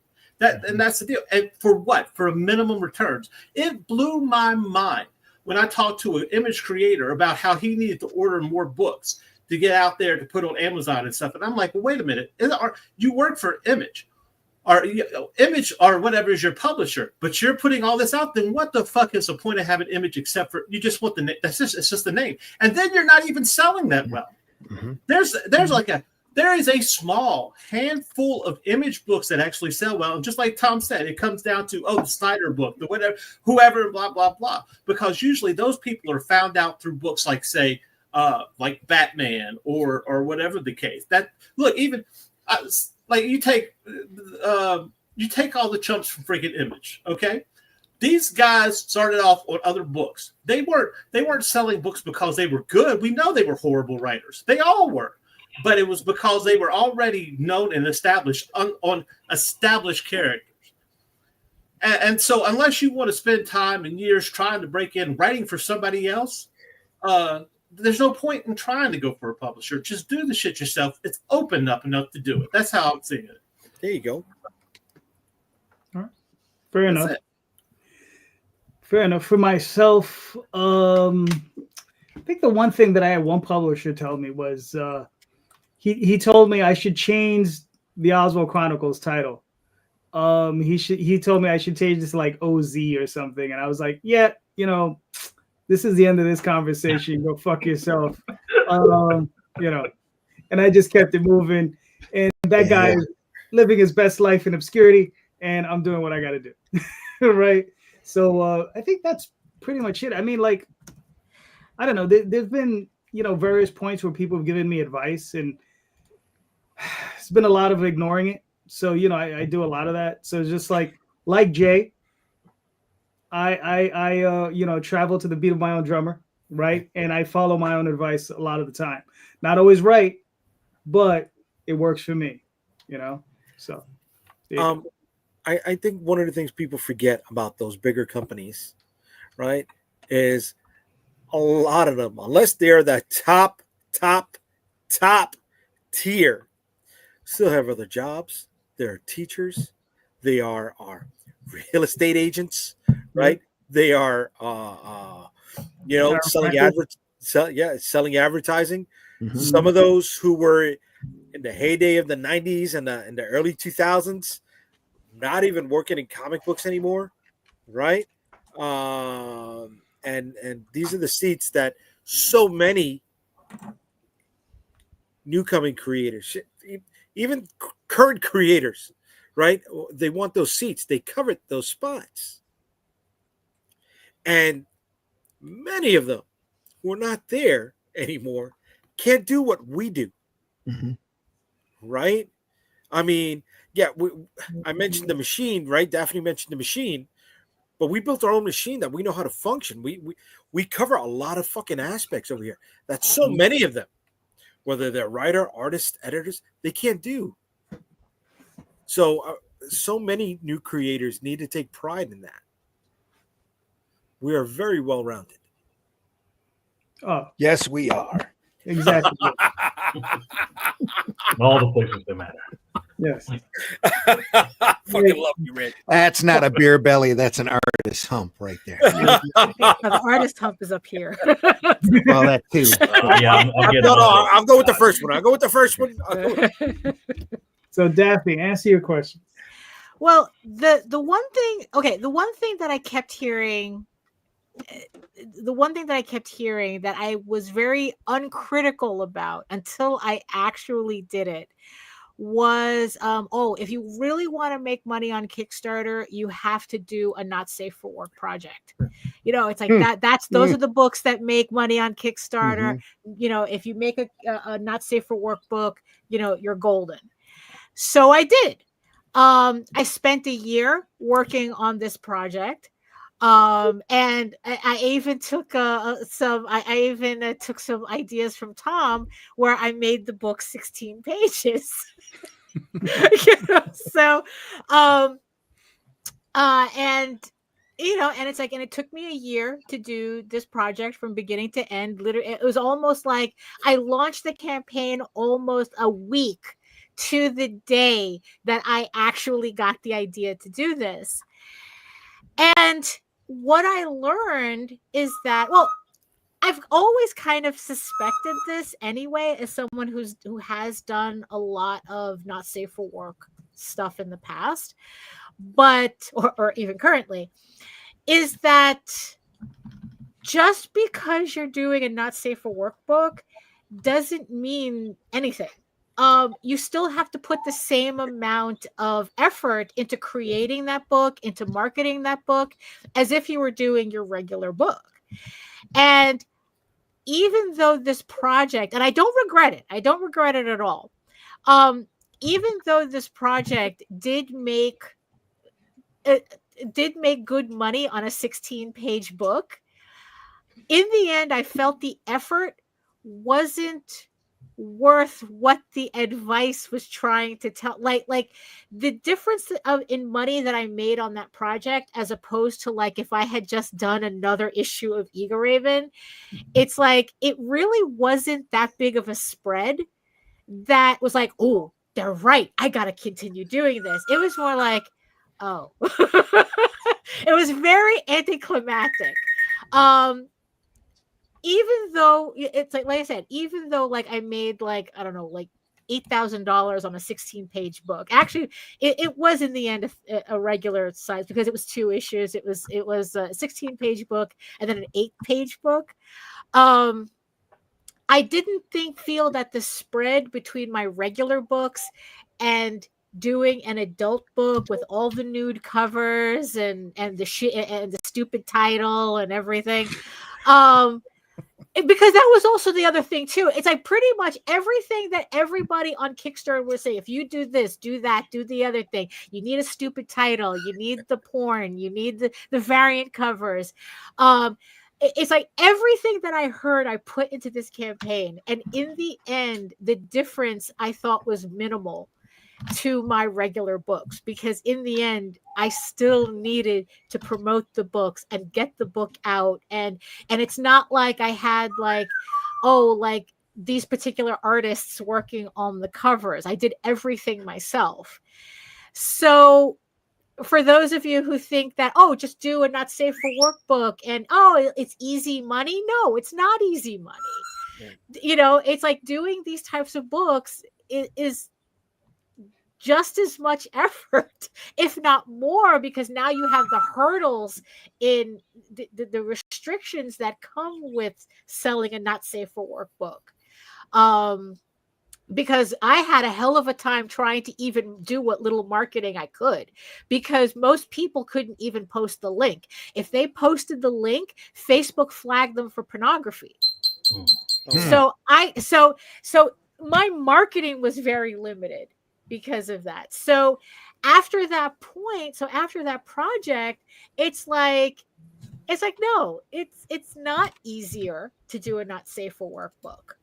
And it's like anybody who says that it's like, oh, that's easy money, probably has never done one before.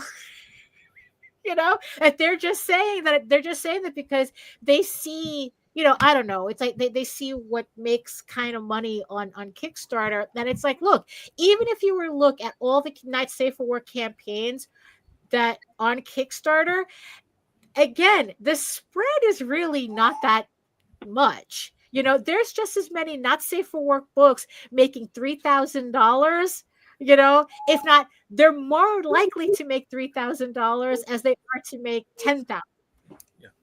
It's just like saying OnlyFans. You should just go do OnlyFans, Daphne. You'll make $1 million. Right. No, that's like the top 1%, and everyone else makes like $500 a month.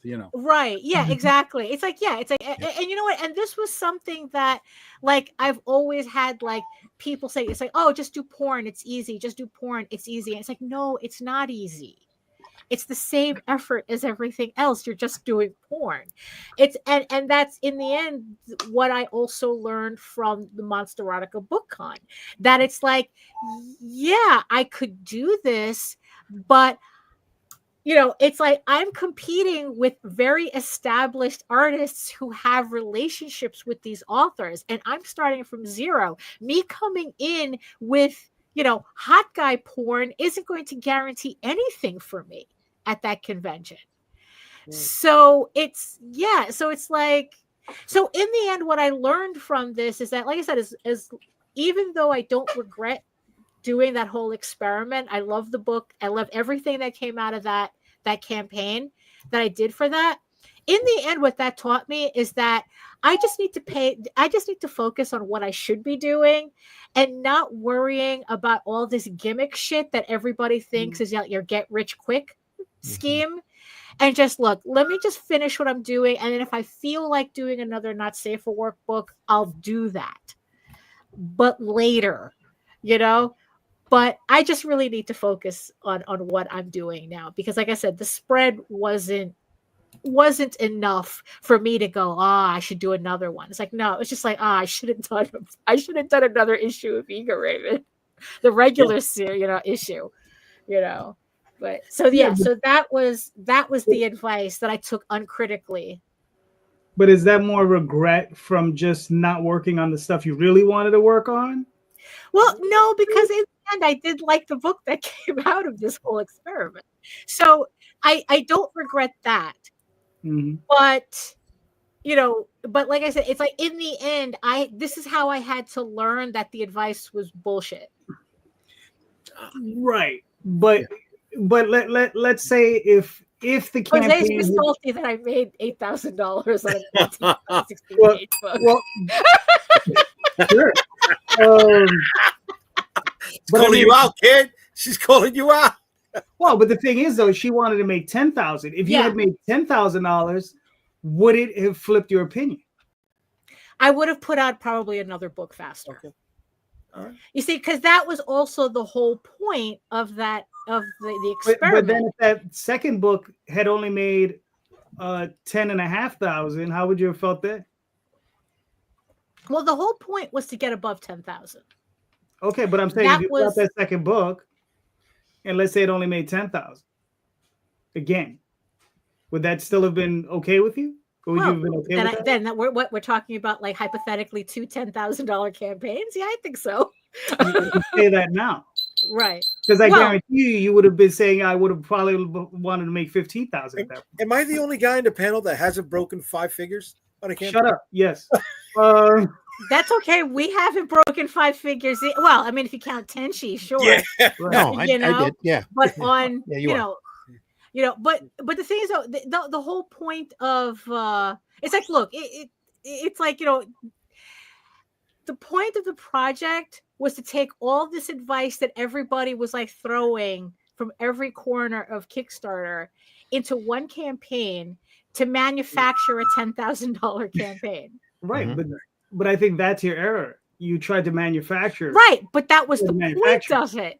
Right, know. but that was the point of it, because that's what the advice was saying, that you can manufacture a $10,000 campaign by following this advice.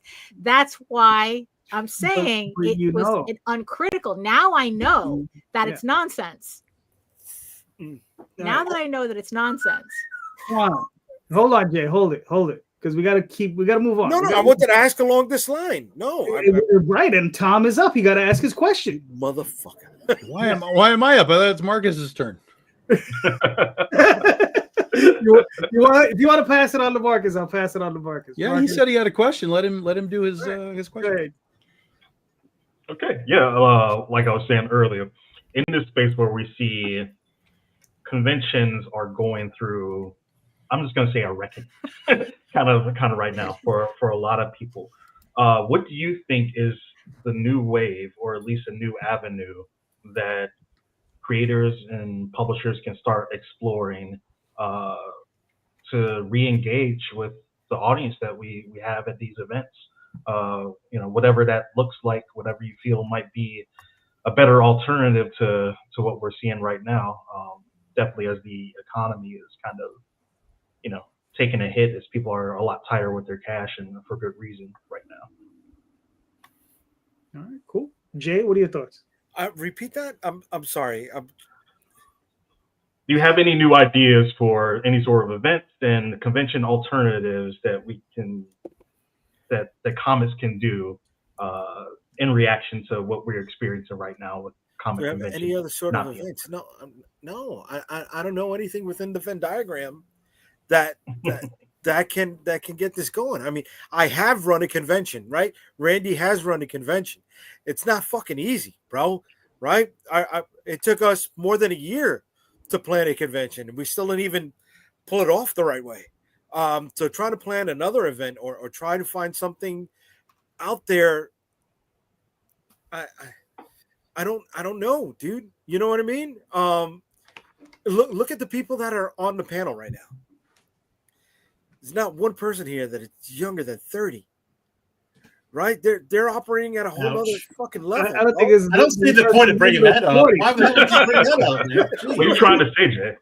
That would be old or decrepit. I only see that as an advantage, Jay. Okay, how? Because it takes a certain amount of years to realize that you're just everything that you know is wrong, and that you're absolutely stupid and you have to relearn everything. Okay. And that's usually around that 30 age. Okay. When you go, Okay. oh my goodness, maybe my parents were right after all. You know? Right. That's the maturity. That's when maturity Yeah. kicks in, right? Yeah. But it's like, Marcus is asking, and I don't know, brother, because what works for what those in our age group, those that are doing this, I feel right now, we don't know how to do anything different, and we've tried to chase that difference for so long, we forget about what we're doing to begin with, or we lose time in doing what we love to do to begin with, right? And we don't end up doing more stuff that we should do, right? I want to go back to Ivan Reitman before he passed away, right? And they were like, what do you regret? And he's like, not doing more movies, right? He spent so much time in his career being picky and choosy and trying to do so many other things that all he wanted to do was make more movies. We're here because we love making comic books, right? We're not going to get rich at it. Obviously, we're not going to get rich at it. So why don't we just say fuck it and just focus on doing more fucking comic books, man? Right? I mean, we're going to get frustrated either fucking way. We're going to get pissed off at something that pops up along the line at some point or another. So just focus on the one thing that's making us fucking happy, and then it's just making the comic books and hanging out here with our people, talking shit, right? Because it's obviously not for marketing, right? We're sharing experiences, we're sharing troubles, maybe sharing those potholes that we need to stay away from. I'm from Michigan. You can't avoid potholes. Right. But this is more of a hangout where we bullshit, and we bullshit publicly than anything else. I look forward to this, not for the marketing aspect of it all, right? But to see the faces that I don't get to see every day because I'm locked in on a computer screen, or I'm stuck in traffic. In your basement. Hiding in the basement, right? So trying to find those other things, brother, it's just gonna drive us bananas, right? The only thing we're gonna catch with building another mousetrap is ourselves, bro. I don't know about that, honestly. Okay. The thing I love about this industry is that it's always evolving and always changing. There's always something around the corner, and if you're looking hard enough, you might actually see it before it comes completely into view. Okay. I think we're seeing a big evolution with conventions, like what Marcus is saying. We're seeing so much of the attention get pulled away from comics itself and pulled into anime and anime voice actors and media actors and costumes and cosplay and all of this.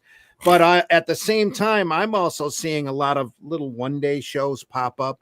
Some of the comic conventions, some of the conventions are starting to step back and focus on comics like they were meant to way back when, like the Charlotte Heroes Con and the Hall of Heroes Con that Brad mentioned in the chat. There are, tuned conventions. Plus, I think, especially for independent and alternative, you get more of a one-on-one when you're in a more quiet or more intimate area and setting.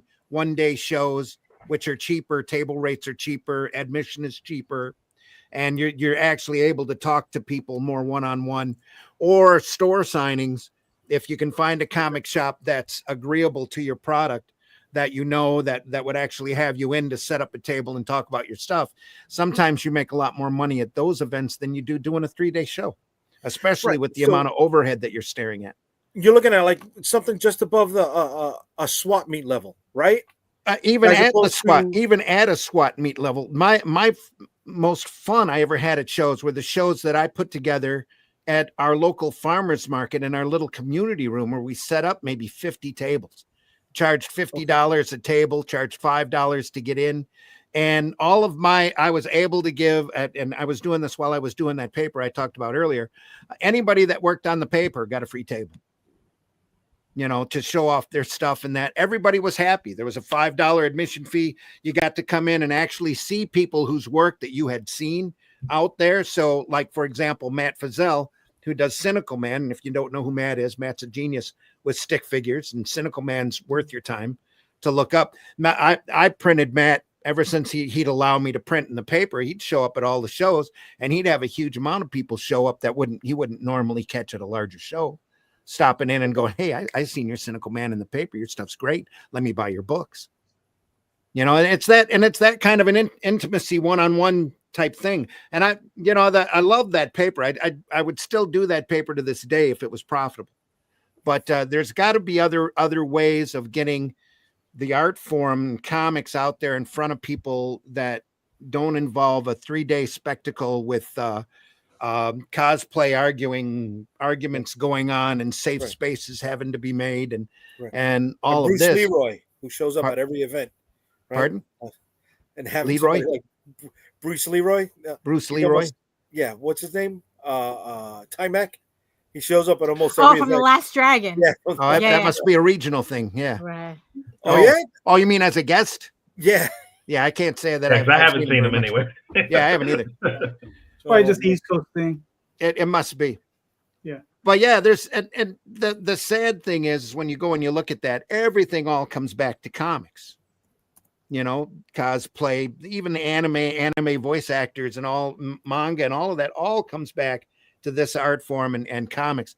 And we need to look, I think, for a way to instill that back into the not and mainstream's a bad word and can be taken wrong, but we need to find a way to get the populace out there back into reading comics again, instead of having to fight to write or to read right to left and read anime. Okay. You know, it just doesn't surprise me, but dismays me that there aren't more great comics out there being looked at, you know, and that might all tie back into marketing, but there's some really good quality material coming out, better quality now than what was coming out 10, 15 years ago, that very few people are even looking at or paying attention to. And it's a sad thing when it comes to independent and alternative comics, especially. All right, cool. Mr. Lanning, what are your thoughts? I'm not I don't know why you put me on the spot all the time. Look, I'm not a convention person. I've made that very clear. But I will have to, I kind of echo Randy on this. I wouldn't even bother with the big conventions anymore. I really wouldn't. I think it works for Jay because you're kind of known in the New York setting now, right? Because you do pretty well, right? I do. But but I think the best thing to do is, as far as getting any con to work for you, like shout out to Rob Maltari. I know he kind of has an audience that he's built that comes and sees him. Mm-hmm. So I think that's what the most important thing is of anything that you do as far as a convention is to find time to find the audience, to build the audience, because then you'll be successful at a convention. Somebody was just recently at one of the Michigan conventions, and Rob was there, and Rob was doing great. The other guy wasn't doing so great. And it's simply, of course, Rob's been around for a while. He's built his audience, and I think that's what it comes down to. As far as those conventions are concerned, you want people there that are going to come there to see you. Half the time, most, like 90% of them are there to see the Hobbits or Lou Ferrigno or whatever. I'm trying to get somebody to you're right. Bruce You're Leroy, right. but yeah, so that so that's what it comes down to is those big conventions are now. That's Hollywood, man. Hollywood's got it. It's got it by the balls. You get there. They barely have it anymore in a lot of respects. There you go. Absolutely. Yeah. Yep. So it can be done, but it can't be done by just continually going to a convention. It's got to be done outside of the conventions in order for a convention to be fruitful for you, I guess is what I'm saying. Do you mean marketing? Yes, but no to in the same extent. I got to scream like Pee-wee's Playhouse right there. No, anyway. I got it. What I mean is knowing your audience. I think Yeah. a lot of times you want your audience to be your customer, but I think it also helps to know who your audience is, what they'll like, whatever. Well, you said it before, Daphne. Who are you marketing to? That perfect person that buys your book, right? That's you want to know, where are they at? Where are they hanging out at? Are they don't go to comic book stores, so then why am I worried about going to comic book stores if that's not where I'm going to be marketing it? You see what I'm saying? Yeah. You had the Pumpkin Planet that came out about a year ago, right? Is that the name of it, Marcus? Yeah, Planet Pumpkin. Planet Pumpkin, right. And I thought that would be really well for like the Adventure Time crowd or people who like that type of thing.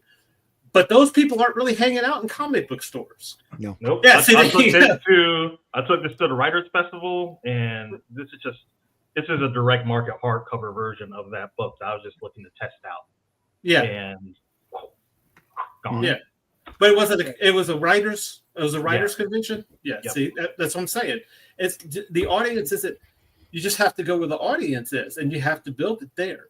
That's where it comes down to. The bad thing about that is trying to find out where they're at, especially if you're over 30, like Rosario likes to remind everybody here. And so it becomes a little bit harder. And sometimes you might even your audience might even be into stuff that you're not into, but y'all have that one convergence, that one thing that connects you, and finding that is like, oh man, I could make a Minecraft reference, but everybody over here is over 30, so y'all wouldn't get it. But anyway, no. But it's hard to find. Yeah, right? It's hard to find. What are you gonna say? It's like mining for diamonds or iron. Yeah, gotta do a lot of digging. See, yes. All right, cool. Tom, we have a 1 day, what I call a paper show that runs in Detroit, where it's mostly comic dealers and people that deal in old papers and magazines and that. I've seen more comic dealers in that little VFW hall at once with a wider variety of stock and really great stuff, paperbacks and records and all of that, than I've seen at a lot of these 2 or 3 day shows that have been, the people around there are buying old paper, old comics, old paperbacks, and all of that, instead of looking for the next, where can I find a cosplay furry tale? Because well, okay. I need one to walk around the convention, or swords, But let me say this also: don't dismiss your manga and your anime, because that could actually be a bridge too. No, absolutely, yeah. Well, that's what we're hoping with Tenchi, honestly. Right. Yeah. Look, there are huge audiences out there for that stuff. Yeah. As far as Tenchi is concerned, this guy, he's like barely over 30. He's still a baby. But anyway, at work, he mentioned that Tenchi Muyo, or I'm not saying it right, but he mentioned that. Nothing about you. I've never said anything about you guys, and he was talking about it because we were talking about anime. So it came up. And that's what I'm saying. It carries that bridge. And yes, I did mention you and the Kickstarter afterwards. Don't worry. I did like, oh, look, there's the segue. But it happened naturally. And so I'm saying we just can't be, it might actually help for you to know, you might not be into manga and you might not be into anime, but it might actually help you to know what that is. Absolutely. To help you bridge that gap. Yep. Yeah, I agree.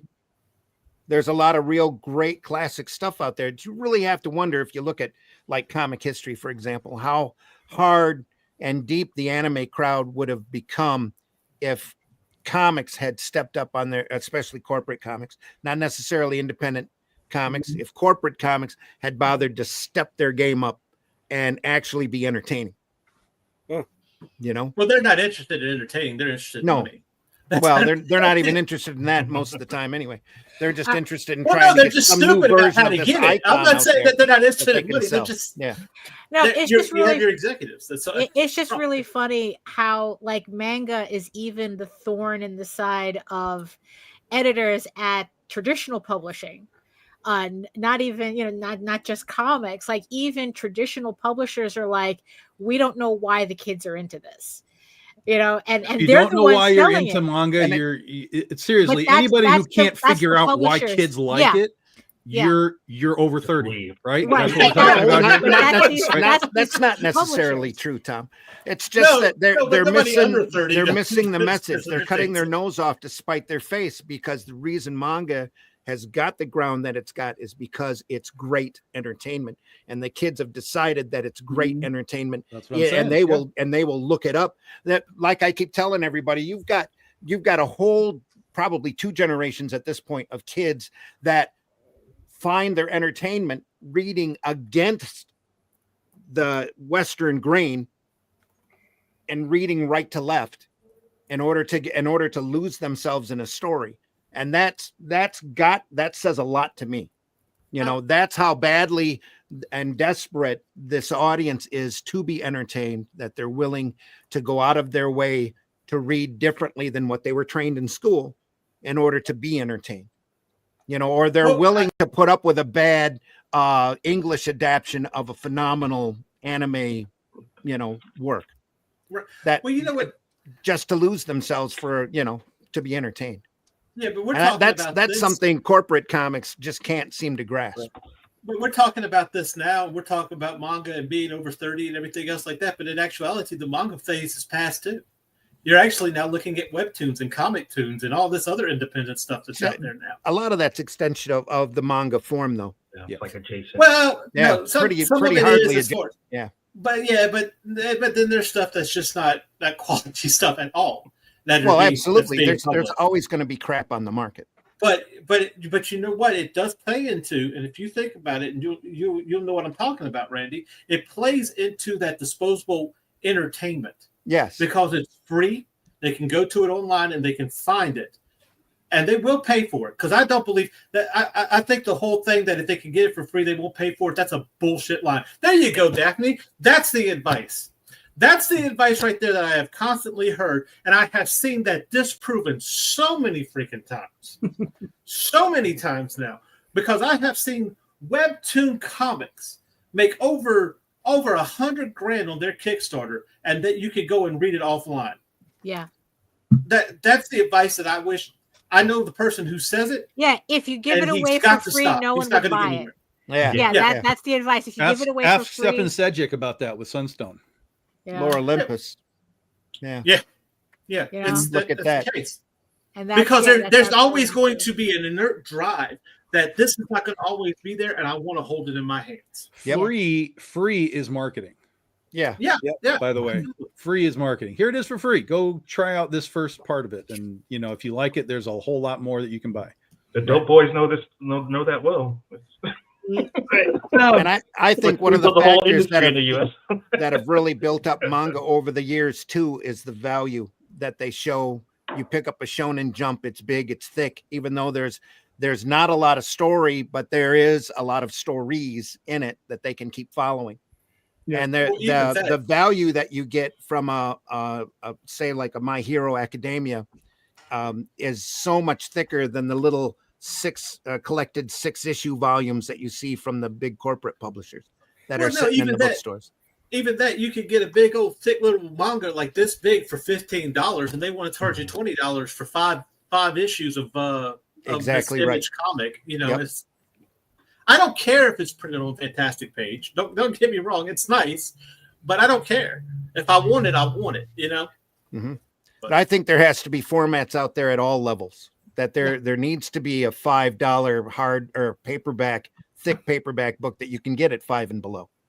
That's got comics in it. All right, That'll help your audience grow. gentlemen, Again, marketing.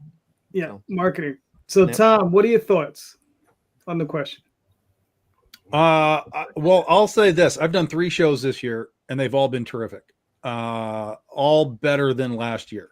And the difference, though, and this actually comes back to the manga thing, is the value, right, in the thicker books.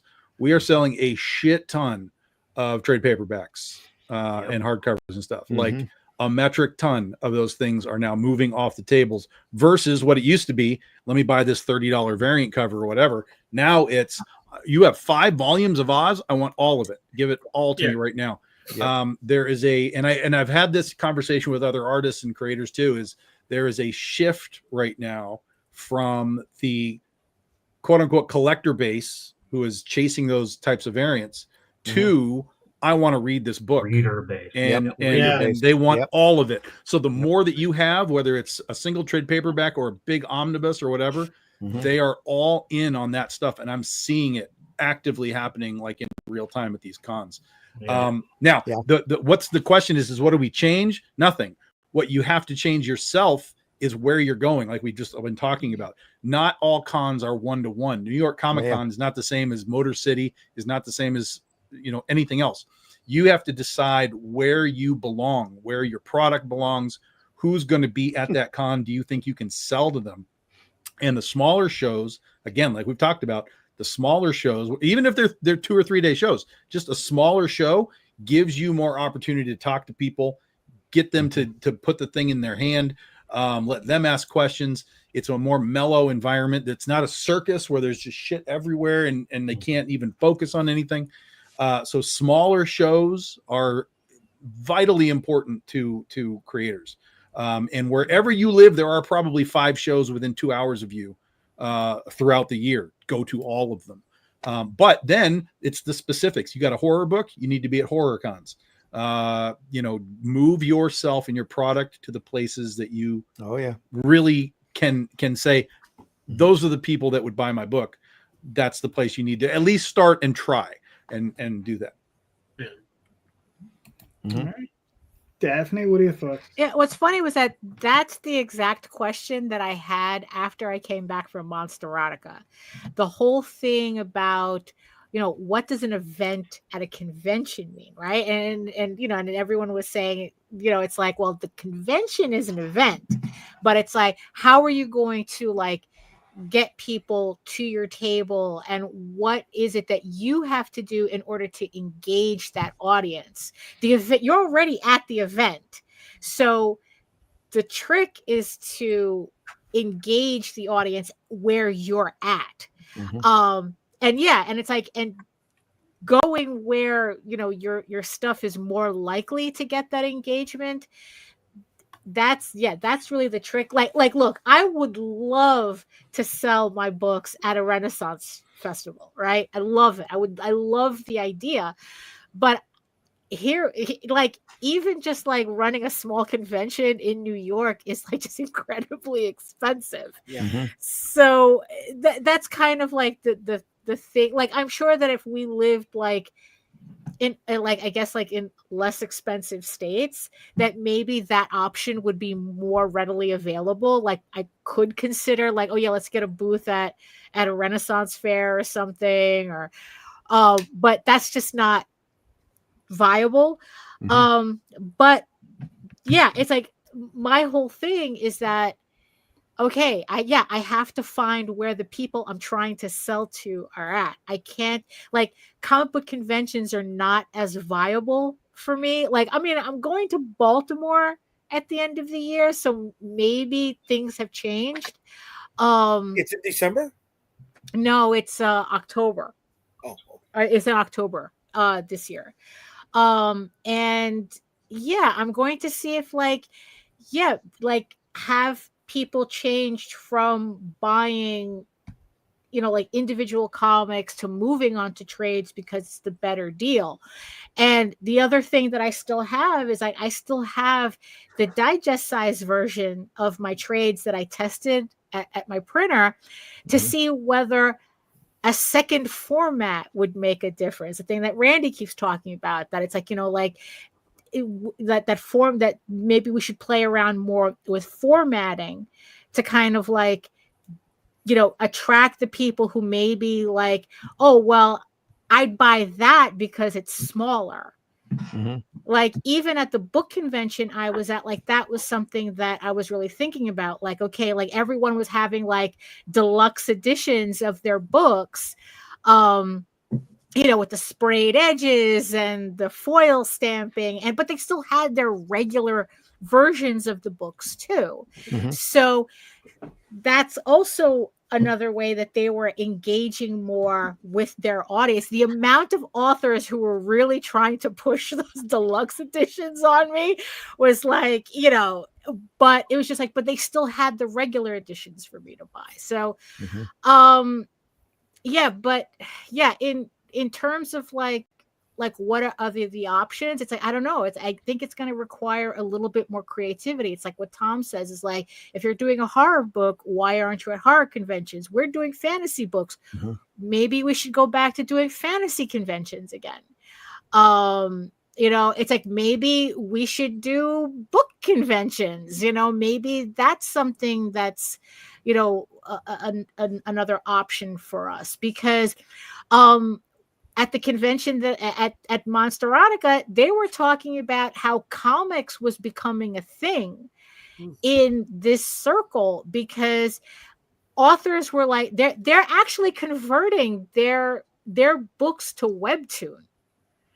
A lot of authors are doing that now, or it's they're commissioning artists to do mini comics of particular scenes in their book, and they're selling them as supplements. So the crossover is definitely there. It's just being able to take advantage of it. But it's probably not going to be in the spaces that we're so traditionally used to. Right. You know. And that's a good observation. Mhm. Yeah. The only thing I have to add is, before COVID, I was hanging out with a guy, and what he was doing was he was doing little pop-up shows. So he would go down to like Chinatown here in obviously in downtown Manhattan, and he would find little or down in Soho, and he would find these empty stores, right? So it'd be a storefront that was empty for a few months, and he would go talk to the landlord. He would say, "Yo, can I rent it out for a day?" Right? And he would do a little pop-up, little artist pop-up thing. And they would have comic book guys and have people displaying their artwork. And you put the word out, you get all these funky people coming inside, and and he would make. And the thing is, it wasn't like a regular show where it starts at 10 and ends at 6. No, this was something that started probably at 2 in the afternoon and ran till 11 o'clock in the evening. Yeah. Right? Because it was more of an adult thing, because you have more bars around, and people would come in and they would just check out this stuff. And they'll be like, okay, they'll pick up a book or whatever, pick up some art. Right. And that was something that I was looking into. And like I said, it was before COVID. And it was something I was looking into, trying to come up with something. It's like, if we could get a small space, 30 tables, 40 tables, that sort of thing. Not something big. You understand? I didn't want to go for the large show, because the large show is very impersonal. Right. And it tends to be the thing where if you're renting a large space, you need to bring in a lot of income. So you're going to have to bring in a Power Ranger. You're going to have to bring in, Jay's favorite guy, from Enter the Dragon, or Bruce Lee. right. Bruce Leroy. Right. So, you're going to have to bring in those types of people and make up that kind of revenue. Right. But if you have a small place where, maybe it costs you $1,000 for the day, right? You get 20 tables in there, you charge everybody $60 a table. You walk out with a little small profit. And you can actually let people. Oh yeah, and that was the other thing. No, there was no fee to get in. No fee. Yeah. There was no fee to get in, so everybody would just come in and just walk around. Like, okay, so they might pick up a few things. So that's the sort of thing that I was thinking about. And it's still something that's in the back of my head that sometimes haunts me. It's just all right, maybe not. But it's one of those things that it's I think could be viable. Because.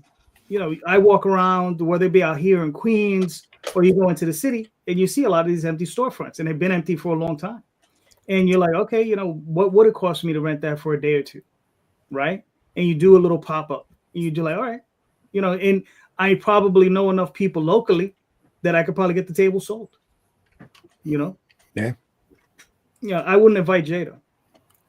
It was a shame we weren't. It was either. a shame we weren't able to go to that. Was it that Pin and Patch show? Yeah, there was a Pin and Patch show that happened out here about 3 weeks ago. Yeah. And Yes, but there's a weird thing. It was a very weird setup. There were not balconies. They're like second floor atriums, Right. steps only, and a lot of people couldn't get to it. So there were a lot of complaints about the traffic flow of the event. Right. I mean, so goes life, right? They're gonna be complaints no matter where you go. You go to Manhattan, you go to New York Comic Con, there are complaints. You go to Chicago Comic Con, there are complaints. The complaints, the people complain. The Can't thing please everybody. Yeah, Right. the thing that we were curious about though, right, is the fact that like this show was like $5 if you bought the tickets in advance, but $20 at the door. It was either 10, Right. maybe 10. Right, but it's There was like something- and then it's like because Jose was curious about like how much the tables were and this like how is it that you have this show that could charge like $10 for entry fee, right? And then you have Mocha where it's like they charge you $40 at the door and the tables are $500. Right, and that's supposed to be a super independent show. That's not Right, even and an that's supposed to independent be a show for independent art. That's an alternative comic book show. Yeah. So it's even more obscure. So yeah, Because so we were Mocha kind of is wondering. Mocha's in Manhattan, and the Pin and Patch convention is in the hood of the Brooklyn Queens border. I thought this, No, no, this the one was- last no, one this was one- Manhattan. The last one was in Manhattan. Oh, that was in Manhattan too? Yeah. Okay. That was in Manhattan. Around Okay. like 23rd Street, I think. Oh, all right. Okay. Yeah. Yeah, we couldn't go because we were negotiating a contract. But Right. but yeah, so it's like, because again, that's the issue with Manhattan, though. Like, how is it that this show can be so inexpensive, but the second someone runs a comic book show, all of a sudden it's the most expensive thing that you could try to get into? Is that like a promoter thing? Is that like a space thing? Is that, like, that's the thing. It's probably multiple things, but then it's also a lot of times because they've got Power Rangers there and shit like that, and they have to, bump everything because of that, as opposed to just saying we're doing a hyper-focused comic community show. Come on in and do it. They're like, well, no one cares about comics, so I got to bring Power Rangers and stuff, and then that jacks it all up. Right. But I'll tell you this: Dan Mendoza did a one-day show for his own brand here in Jackson, Michigan. Okay, he sold 200 tickets for people that actually came to his event. He sold another 150 tickets online for people that couldn't come, and they just bought the stuff that they had. And the people that were there, the 200 people that were there, were throwing money. They may as well have been pole dancers. They were throwing money on these guys, like, give me these books right now. Cool. Yeah, it was a hyper focused, obviously his brand, his creators, Still Ill Comics, Zombie Tramp, all that stuff. One day, and it was fantastic. And Brian Polito does the same thing with his Swornfest. Well, you see, that's the thing. It's like, because that's also another thing too. When people say, "Oh, it's the economy's bad," the economy's bad. If you were at this convention that I was at, you would have never thought the economy was an issue. And that's the thing, because it's like, I mean, when people want something, they buy it. That's it, exactly. And it's like, and it doesn't matter whether it was books, whether it was artwork, whether it was like comics, because it's like, the usual suspects on Kickstarter, they have no problem making money. The only people in the end who complain about, oh, it's the economy, it's rough out there, are people like us. Because in the end, we're the ones who get shafted when the economy gets tough, because all the money goes to I know these people, or this is something that I really, really want. It's like, the economy didn't affect Transformers campaign. That comes back to the creator economy. You have to make yourself the value, and then once you have the value, they want what you make. Yep, and that's the tough thing too, because it's like, I was talking to this a little bit at the last con with Charlie Stickney, for initial, we all know Charlie at White Ash Comics. There's things like that, and we're seeing this sort of like attrition going on. First off, I'm going through Artist Alley, and I feel like I know 50% of like the local LA SoCal like creators out here, and I see like 2 of them in Artist Alley. By the time I got done with my panel midday Sunday, I mean, the place is so cleaned out that, like, at that point, I could just walk up and, talk to whatever celebrity I wanted to talk to. Most of them left. This is also going to be very show dependent. Some shows are going to do more than others. So I think for publishers that have a brand, for Tom, for people like Charlie with White Ash Comics, probably for me too, like, I got a lot of stuff I could go out and display. I could go into places like C2E2 and San Diego Comic-Con and stuff like that, clean up pretty well. It gets harder in these situations for, smaller people, smaller publishers, people, artists. And you go to these places now. Where's Image Comics at these places? Where's Dark Horse? Where's Boom? Well, listen, none of these publishers are at cons, except for San Diego and New York. Publishers don't do cons. No. They used to. Yeah.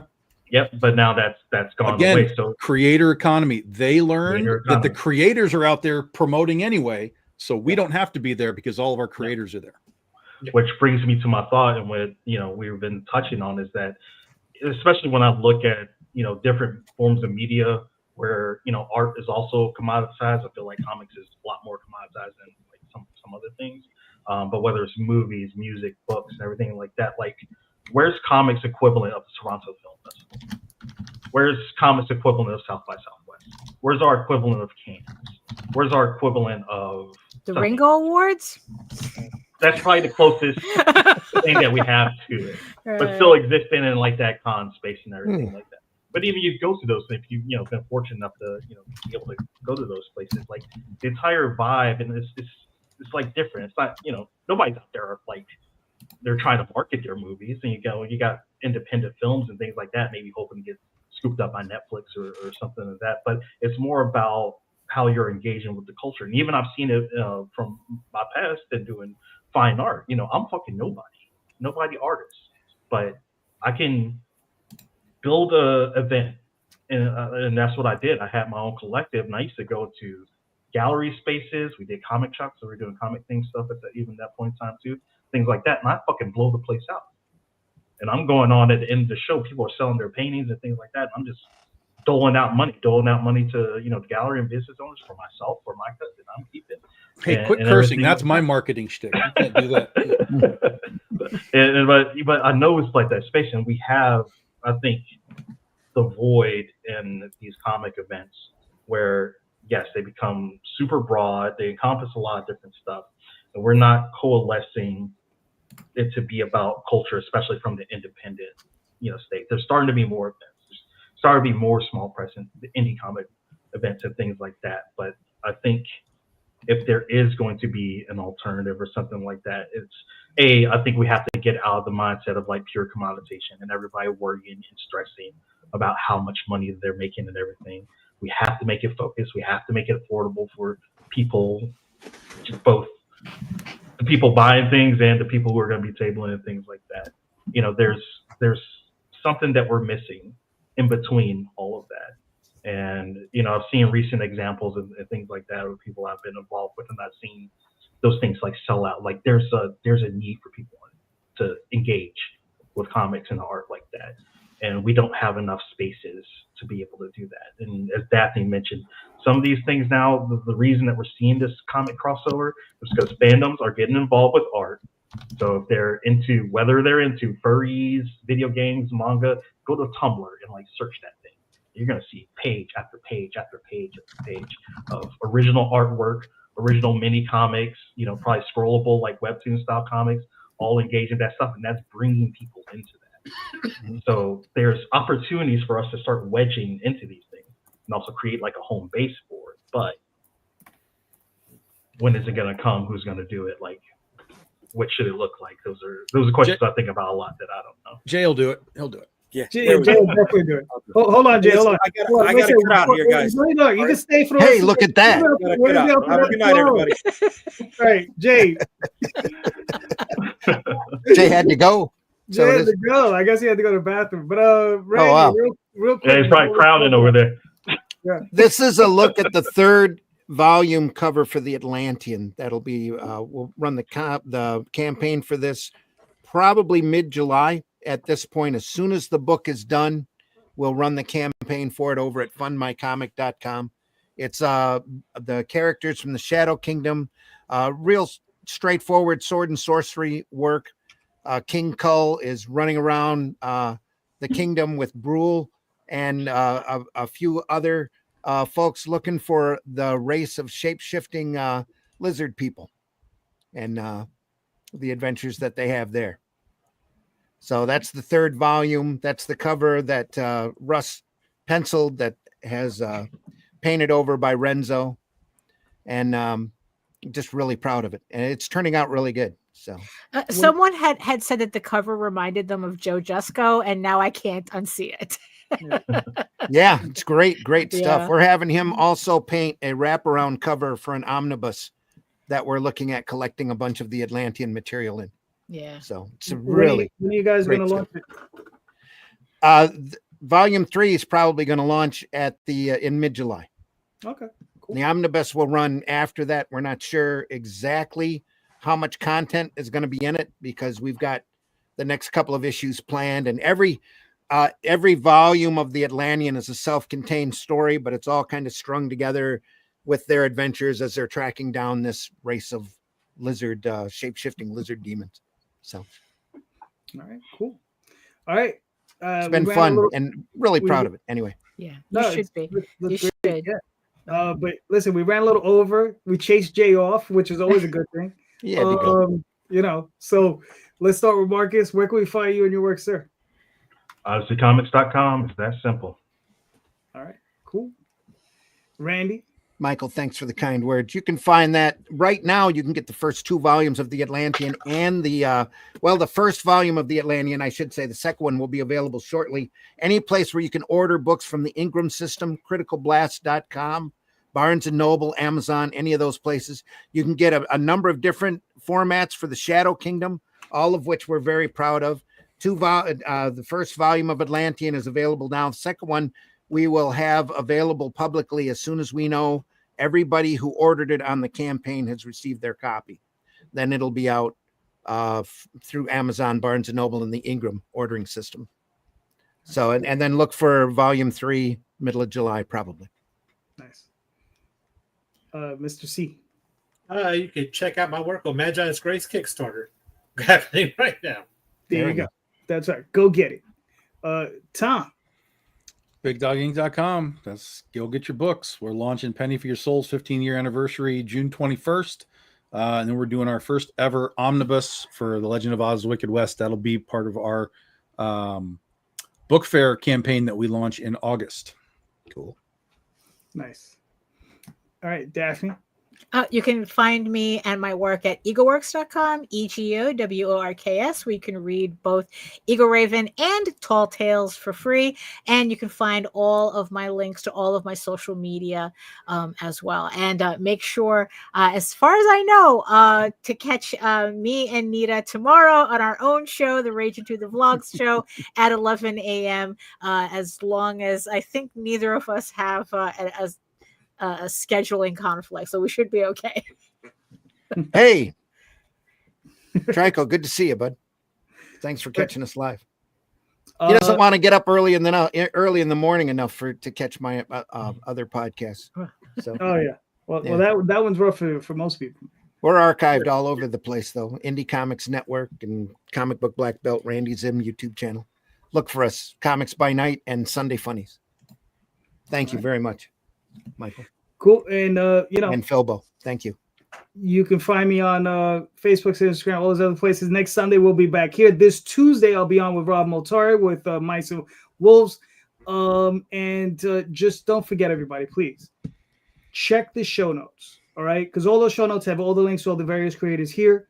All these creators are making great books, so please click on those links, buy those books, right? Especially see Michael's book. His book is awesome. All right. So I'm just saying. Right?